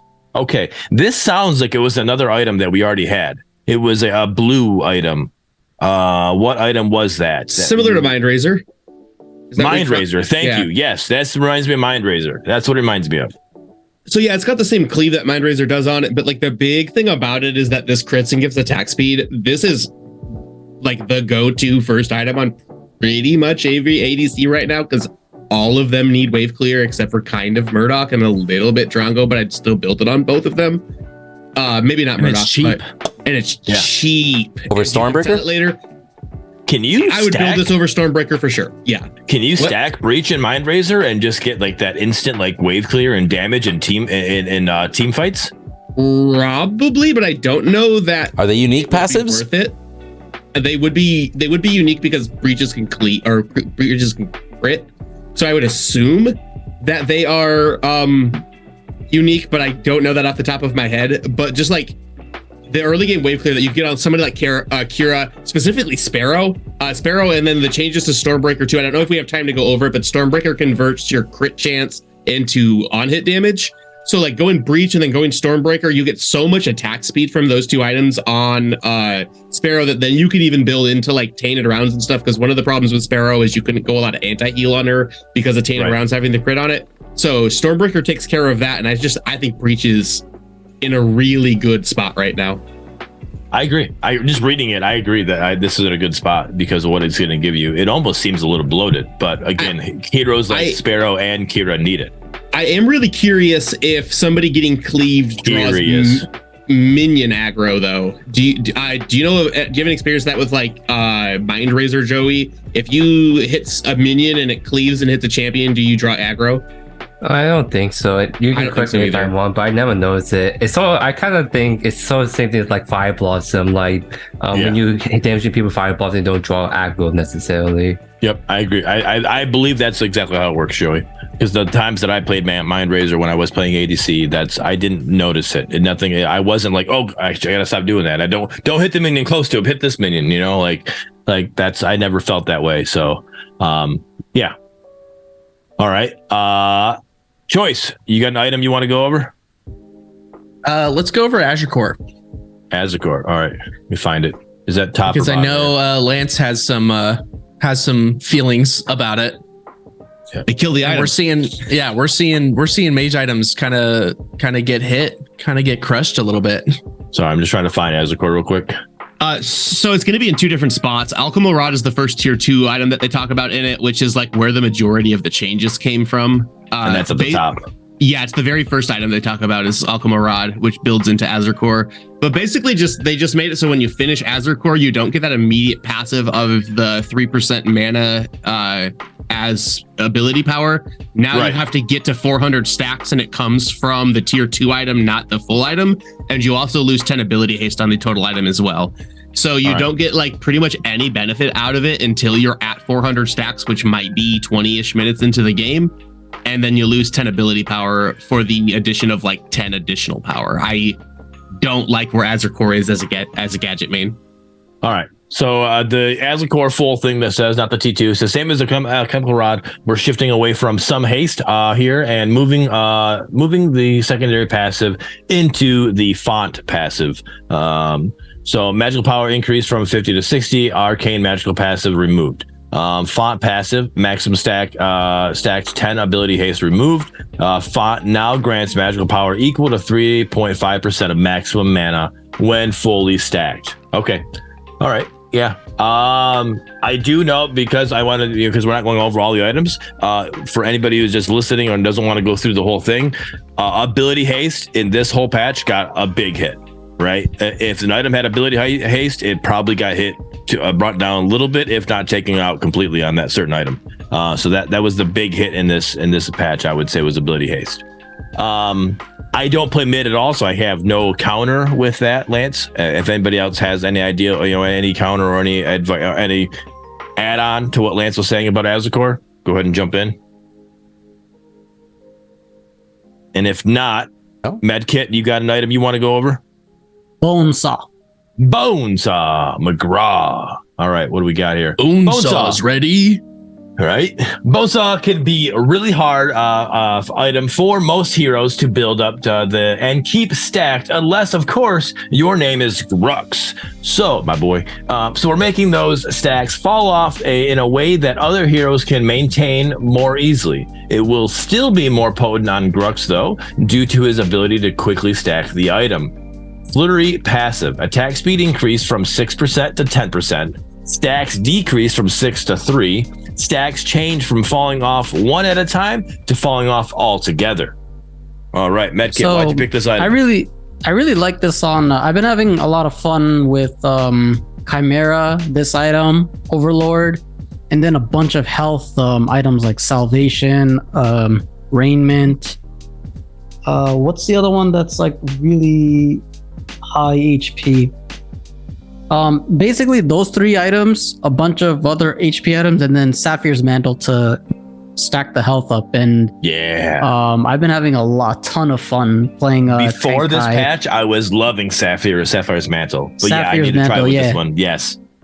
Playing tank Chimera brings me back to the old Paragon days where I would run around as Chimera with like Thermal Bond, Thick Blood, all those awesome cards that people didn't really utilize to its full potential. I'm liking Bonesaw this patch. Yeah, I'm liking it too. As a Grux fan, I'm liking it. I get to it faster now. It doesn't. Yes, it falls off, but I'm able to bring it right back. Like it's not much with Grux. It's pretty. Yeah, and your R&B comes back too. Your R&B comes back fast too. Pretty quick as well. So like I said, you're able to bring it back. It's not like it's like, okay, well, it fell off with this engagement. Let me back off. Let me try to re-engage and get Bonesaw reactivated. No, it's going to come back during the same engagement. Right. So yeah, Joey, I know you got some input on this item. What do you got? Which Bonesaw? Bonesaw, yeah. I think it's a solid change because I always hate how it's kind of niche in that like only certain characters like Chimera Grux can take advantage of. Like something like Bonesaw to me sounds like a really great on-hit booster item. It was just really niche. So now that it's a lot more accessible, we have a certain offlaner coming, and so the Bonesaw could potentially work on a new offlane. We'll see, because a lot of the changes I think we talked about, a lot of the item changes seems like they're kind of like helping like cater for more like variety of offlaners we have installed, right? So it'll be really kind of exciting to see exactly who this offlaner is and what items that got changed that can work really well on that offlaner. 100%. I agree, Joey. That Bonesaw is going to work great on Terra. Good point. Good point. So, I can't with him, bro. Anybody else got comments for a Bonesaw? No. Got a great name. All right. Yeah, it does have a great name. All right. Windu. What item you want to talk about? Let's talk about Perforator. I love building Perforator on carries, but Perforator got adjusted a bit. I don't know if I like it. Find it To here. be real with Is you. it not? It's not under. Carry, It's above carry. Technically, it's like a It's above assassin carry, okay. sort of item. Right, it's an assassin item now, right? Gotcha. All right. The Perforator reworked. All right. Perforator is becoming a new percentage-based penetration option for assassins to make use of. This does, however, come at the cost of some haste.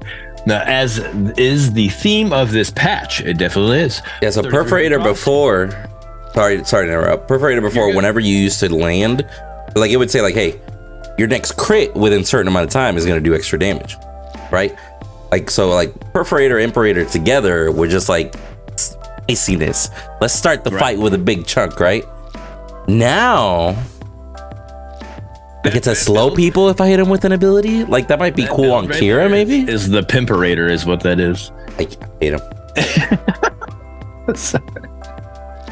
We're yeah, gonna use it now. So they kept the percentage. Yeah, choice. That's all I gotta say. It's just. I can't with you, bro. So they kept the percentage pen on it, but now damaging abilities slow the affected units by 25%.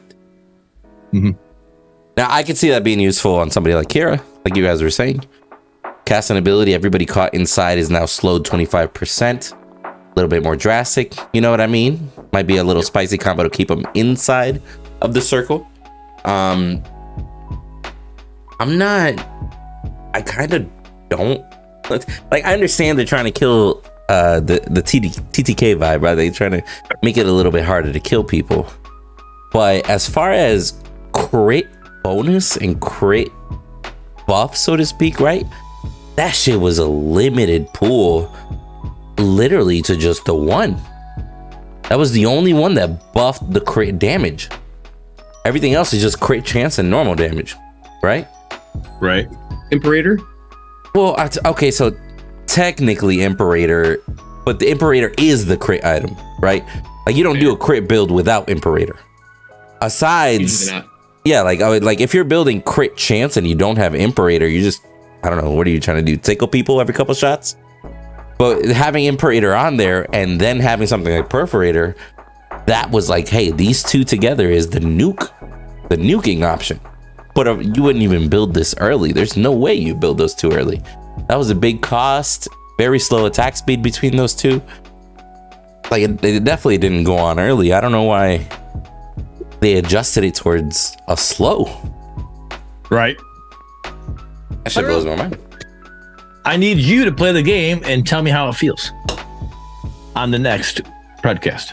Fair. All right. And I think we got Lance's item, we got Medkit's item, we got Troy's item, we got Joey. You got your item? No, yeah, I do. Well, I do you think got? that you guys already know how big a Void Helm is. So the one item I actually talked about is the change they did to World Breaker.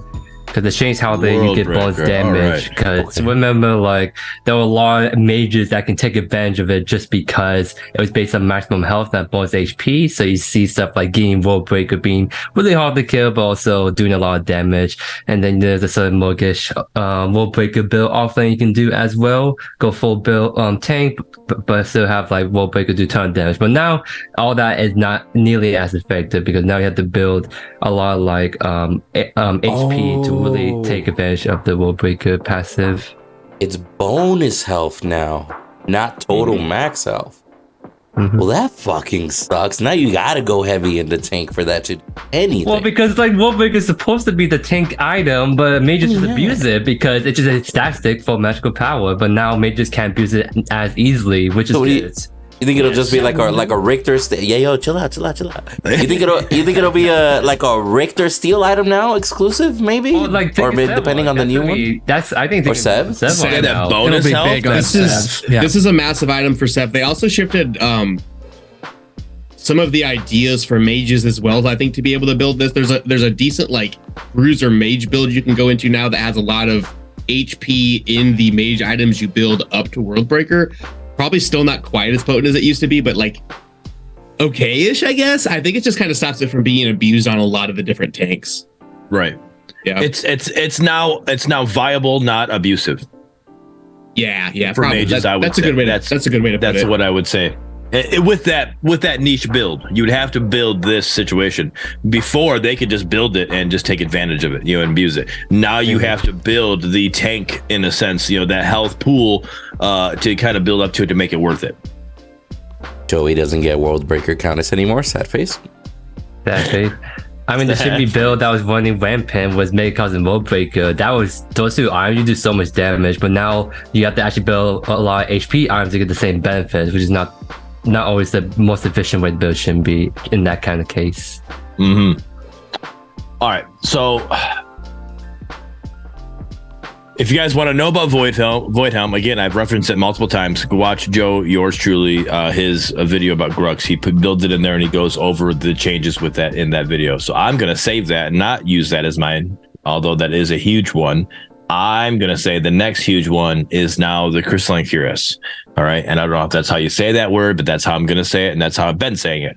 But Crystalline is replacing Voidhelm as our new large defensive option versus magical damage. This item should be a go-to for tanks that look to counter damage over time effects or sustain magical damage. All right. Cost decreased from 3,100 to 3,000. Health increased from 275 to 350. Magical armor decreased from 70 to 60. Volatile passive was removed. I'm not worried about the build path. It added two new passives though. The Celestial Carapace passive, receiving a magical damage grants a stack of Celestial for 5 seconds, stacking up to 6 times. Stacks can only be gained once every second. All right. I said Celestial. It's Celestite. Sorry. Celestite passive, gain 5 magical armor per stack of Celestite. At maximum stacks, gain 15% additional movement speed. Damn, bro, that's a Mori counter right there. Damn. That's straight. a Mori and Megacosm counter. Damn straight. So so it's like, yo, Mori offlane, bad. One item, good luck. They pretty much help shut her down, right? Or is it not? Huge. I think so. I haven't used it. I haven't had a chance to use it because I haven't won against Amori. But I it's in my head because I know that was my Voidhelm build. Like if I went up against a Shinbi or if I went up against a Morgash or even a Howie offlane, I'm building Voidhelm right away. Like that's my go-to. Got to get Voidhelm on. Now it's like, okay, how do I want to build this? Because Voidhelm still gives you a good amount of magic armor, but it's more of a sustain build, right? And so you have to build, it depends on how you want to build in that situation. And because instead of being more of an armor base or a tank situation, it's more of like a bruiser or a sustain item. So this is now that item, and it's quite a big change in that situation. It kind of flip-flopped those two. Yeah, So I don't know. my thought on that. It's pretty spicy changes, and honestly, I think this is a wild patch to do right before PCC. Like right before PCC, and bro, this literally it's changing everything on its head. Forget about teams trying to find meta, because they got a couple days, they'll figure out what's good or not. They have an idea, right? They can theory craft. But what if all these changes is a hidden bug that gets through? Example, Fire Blossom Countess, and it's just nutty, right? Or like Chimera's changes make it so that if he jumps and he's in the air, he doesn't run out of stacks and he can just run around bunny hopping and stay at one stack forever because of the way it's coded or something.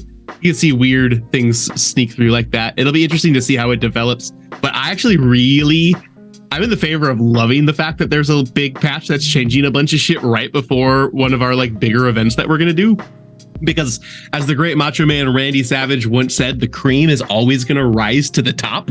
So we've had some teams that have been like really dominant within this. And on those teams, you've got people that are really analytically minded and really understand MOBAs to like deep degrees that have been playing MOBAs before this for years. And I think that this favors the teams that are already really strong and like well developed, because it tests your ability to how good of a gamer you are for how well and quick you can adapt to patches. Because that's something that's just in the MOBA atmosphere. The game changes, the game gets patches. It's going to happen forever, and you have to be able to adjust and be used to it. Mm-hmm. Spicy, bro. I mean, that's a fair point. Like, it will add to the spiciness of the tournament. I can already see the chat and be like, what the fuck did he build on Sevrog? Yep. What the shit? He's got a light finder on Crunch. What's that? You know? It does spice it up for the viewers. I think it's great in that situation, but I think it also spices it up for the players, you know, because now it's like they're like, okay, and it's not like, but it's not so what's the word I'm looking for? Dry, monotonous. Like, you're just kind of like, okay, this, I'm just building, I'm going against this. I this is what I go against. This is how I build against a should be every time. I'm just gonna keep building it. Now it's like a complete rerun. Like, we all right, hold up. It's a should be. Now I'm not jumping into this item. I have to, this is the new item I need to build here. This is what I need to go with. And you kind of have to, you kind of have to think about it. It kind of adds more flair to the game. Like, we got to really strategize what's going on next. So I think it's going to be great. So real quick, we're on that point. Again, guys, give us something, give yourself another shout out at PCC. What's going on, where they can find it. What's, you know, what they can, what the viewers can see when they come watch the PC tournament. What's going on with that? So we're this Saturday. We are going to be live probably around 12:30 Eastern time. Our round robin start at 11, and each of the teams will play 3 games. So we got to get those sorted out before we show you our seeding rounds. We did a little bit of an explainer. You can find who the groups will be and a video that explains the whole format over on our YouTube, which I believe we can link somewhere. Choice, can you link that in the chat while I'm explaining all of this stuff? Thank you, sir. Choice send it to me because I don't think you're a VIP yet. Oh, there we go. Yeah, can we get it long enough? Can we get it to Bearded, please? So yeah, we will show you a total of 7 matches. Potentially, we might do 8 because we did just find out we're going to have an extra game to qualify an extra team as well. No spoilers about that, but we might be doing 8 games. And basically what you're going to be seeing is, you know, 6 or 7 of the best predecessor teams available right now duking it out for a spot to earn preferential seeding in our main event, which will be, you know, best of 3s up until the finals for a best of 8 on June 17th. You won't see Choice there, unfortunately, because he will be behind the scenes doing all of the work, making all of it possible.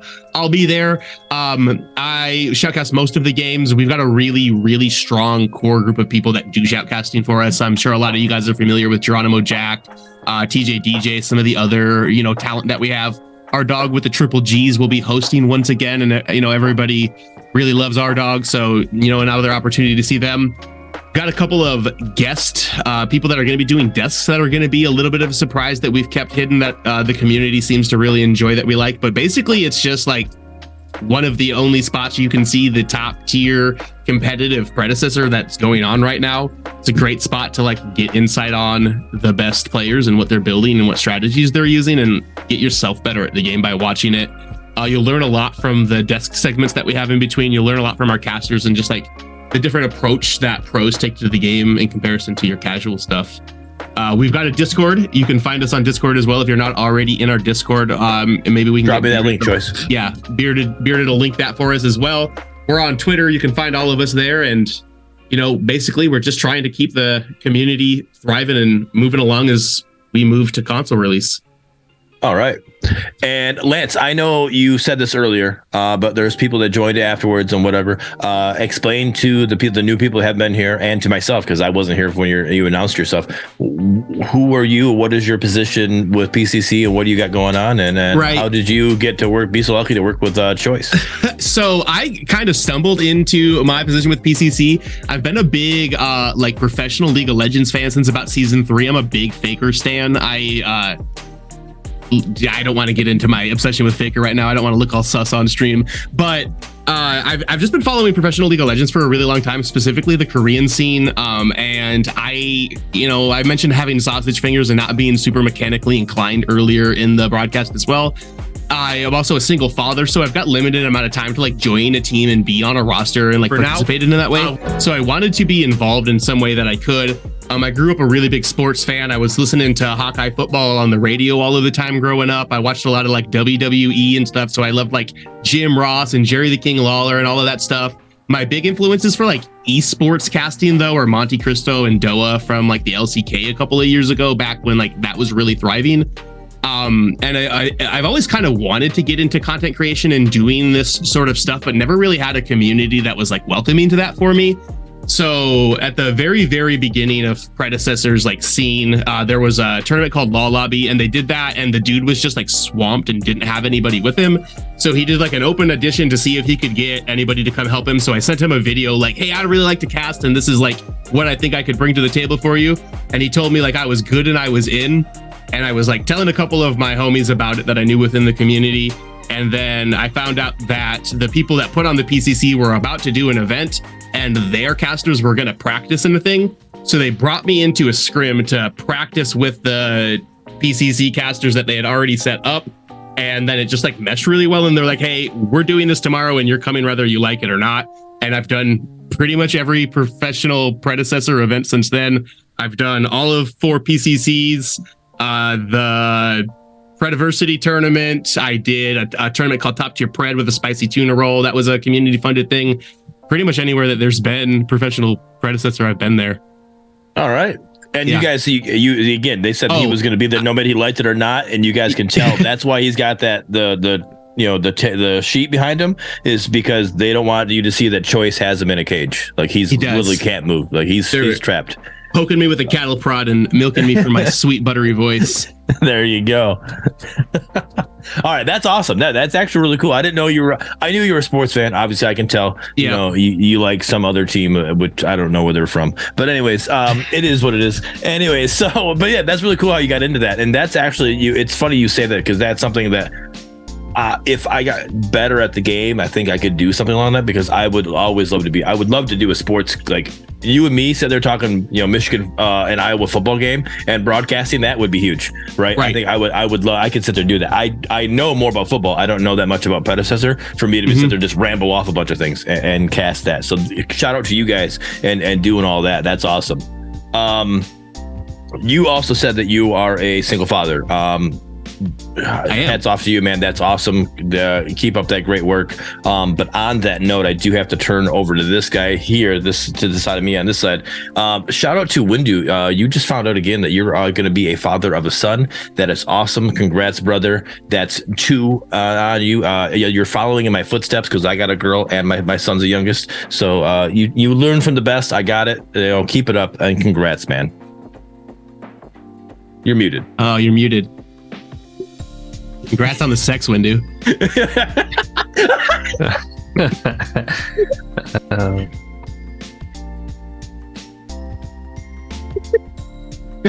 Y'all are nuts, bro. I can't with y'all. Can y'all hear me? I don't know what the hell just happened to my mic. But thank you, by the way. Appreciate you. Literally found out. What day was it? Monday. Found out on Monday.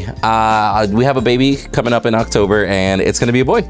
So we have our year bearded, right? Negative. That's we already got a baby Windu in the household because my daughter loves me and she's always wanted to be on the computer and everything, right? But that's literally going to be another baby Windu. That one might actually want to be a Jedi one day. We'll see. But appreciate it, fam. Appreciate it. Yeah, gonna have a boy here in October. No, that's awesome. Right. I literally my whole family at the gender reveal, they were like, "Are you team boy or team girl?" The entire time, constantly annoying me with that question. I just kept telling people, "Hey man, I'll be real with you. I just hope I'm team brown. I just want another brown person in this house." Like, I was like, regardless, I'm team brown. I need somebody brown in this house with me. But yeah, it's exciting. It's exciting. Thank you guys. Yeah, that's awesome. All right, guys, I believe, we're already past this. Sorry, guys, we went a little longer than normal. So let's do our outros real quick. Lance, where can they find you? What's going on? Choice, you follow up with him. Medkit, you follow up there. Joey, you follow up there. I'll follow, and then when do you end it? You can find me on all social medias at Lance Cecil or the Lance Cecil. I do a very modest amount of Twitch streaming. Most of my stuff is PCC. I would rather you support the PCC than me individually. You can find me on Twitter as well, but it's basically just me retweeting PCC stuffs and tweeting about the Cleveland Browns. So if you're interested in either of those things, I'm your guy on Twitter. It only takes about 5 of you guys to double my follower count, so hit me up over there if you want me. But follow the PCC on Twitch, YouTube, and Twitter. Make sure you tune in for all of our events because that's where the majority of where you can find me at is. All right, Lance, while they're doing those shout outs, I need you to link me all that stuff so I can get that to Windu. We can put that in the YouTube version as well. All right, you got it. All right, Choice, all you, bud. Yo, I'm Choice Plays. Thanks, guys, again for having me on the Predcast. Always enjoy it. But I, unlike Lance, want you to support my personal stuff. I stream on Twitch. I posted a YouTube video today randomly, and on Twitter. I'm pretty active on Twitter. I'm always retweeting Lance's stuff because he's always tweeting about PCC. So that's stuff that I like to tweet about as well. Follow the PCC Prime Championship Circuit on basically everything. I'm also Choice Plays on everything. So that should be pretty easy to find. But yeah, this Saturday, we're going to be having our group stage event. So that's the big one. Want you guys there. Want you guys supporting the PCC, the Pred scene, the Pred competitive scene. It's going to be sick. Starts at 11 Eastern. Well, I think the broadcast will start at about noon Eastern. But yeah, so that'll be going on for a while. We want to see you all there and support us. Support Pred. Yeah. Nice. Awesome. Yeah, and thanks both of you guys. Thanks for coming, hanging out, and being here. Sorry I was late, but I appreciate you coming, hang out, and promoting your stuff going on. It's fine, man. You're good. I just wanted an opportunity to talk about how bad Michigan is before you jumped in, but we'll handle that later. I'm sorry. Who was the Big Ten champion? Of what? One football? sport? The sport that pays everything. We'll get into it later. Hey man, Medkit, sorry. I don't got to deal with snow. Go ahead, Medkit. You don't got to deal with snow either. You can find me on Twitter, even though I don't really tweet a lot. I just retweet Pred stuff. If you guys like Pred, like random Pred shorts, check out my channel on YouTube. Real quick, I just want to give some shout outs to you guys actually. Choice Place, Lance, keep up the great work. Joey, keep up the great work. Windu, congratulations. And Bearded, happy birthday, bro. Hey, drop the ball on that. Happy birthday. Yes, bro. Happy birthday, Bearded, bro. Thanks. Thank you guys. Thank Happy you. birthday. It's finally good to be 21 and drinking now. So 21 past 20, maybe. Yeah. Shit. Yeah, so you guys can of course find me on YouTube. Also, I have a Twitter page where I don't want to go on rants. I instead try to post pictures of my dogs on there. Well, at least I'm trying to get into that because I normally just only post Predators and stuff, and now I'm trying to show a little bit more of my personality on that platform that I don't get to showcase as much on YouTube. That was spicy, bro. I'll give you that. Like he very subtly, he's like, I got a new PC upgrade. Holds up a Ryzen 9, and the dog is like 90% of the screen. And he's like, oh, by the way, that's my dog. I was like, he has a dog? Yeah. That's good. We're sitting there doing the show. We're all doing the Predicants. We're all talking. And he's just sitting there, dogs laying out of like cradle style. And he's just sitting there petting them. I'm like, holy shit, there's a puppy on this the show. And everybody loved it. Everybody loved the puppies, man. So yeah, that's huge. So yeah, go follow him on Twitter. You'll see more about the dogs. Maybe we'll get some more dogs on the Predcast later I got on one. The future episode. Here we go. I saw your dog as well. He looks like a true Michigan fan, so I'm all about him. He looks that's a big He's a handsome boy. That's a big boy, right? He does not want to be on my lap. All right. So as for myself, I again Monday, Tuesday, and Thursday are my gaming days on Twitch here. I'm trying to get more. I got to get my creative juices flowing again and get myself my editing juices flowing so I can get things posted on YouTube and get that going again. I had my spring break and I just kind of died off with it. But you can catch me live on Twitch Wednesdays, obviously here with Predcast with this lovely cast here. Love these guys. This is awesome. And but other than that, again, go give everybody here a follow or a subscribe, whatever. I know our boy Windu is going to talk about here in a second, but he switched to kind of almost full-time YouTube now. So if you want to watch him, his live streams, go give him a subscription on YouTube, give him some love over there and follow him over there. So you can watch some Predcast or so Predecessor and 4K and some other stuff he's got going on. He'll talk more about it. But yeah, give all these guys, Medkit's got great shorts putting out. Joey, man, I'm learning just by watching your YouTube videos, not alone your Joey, are you still doing them real quick? Are you still doing the VOD review situations going on too? Is that happening? I think I'm taking a little break from that just because That's there's fine. not as many people interested in it. Maybe we get a larger audience kind of out there. Maybe I can start that back up. But right now, I'd rather just focus on the commentated videos, which I know everyone enjoys. Well, if you're interested in doing that, let Joey know that you're interested in it. The more interest he gets from it, the more he'll probably bring that back. All right. So if that's something you'll look me up on ometa.city. You'll see the instant change, right? You'll see when Zygor and Joey just gave me information. I just grew.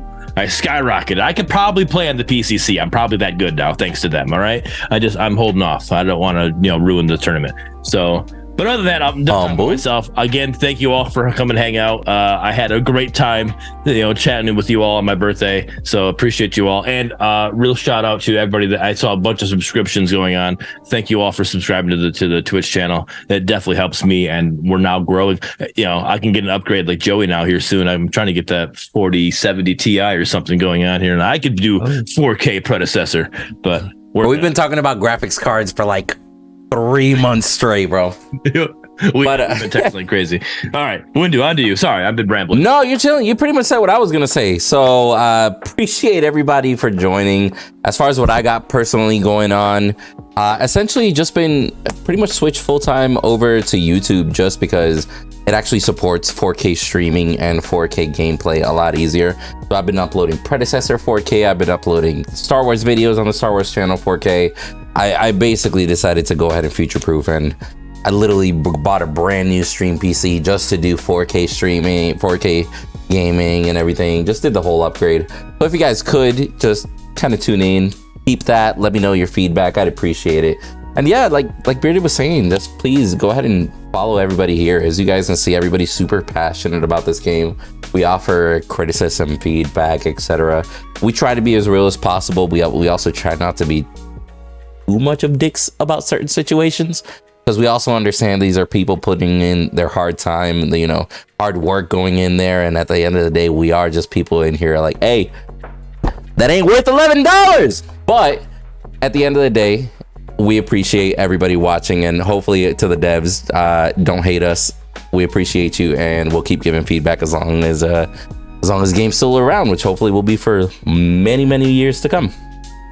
But thank you everybody for joining in for this episode of the Predcast. And again, shout out to Bearded. Happy birthday. But we will catch you all on the next one. Thank you. Happy birthday. Peace. Happy birthday. Bye, everyone. Bye, Happy everyone. birthday.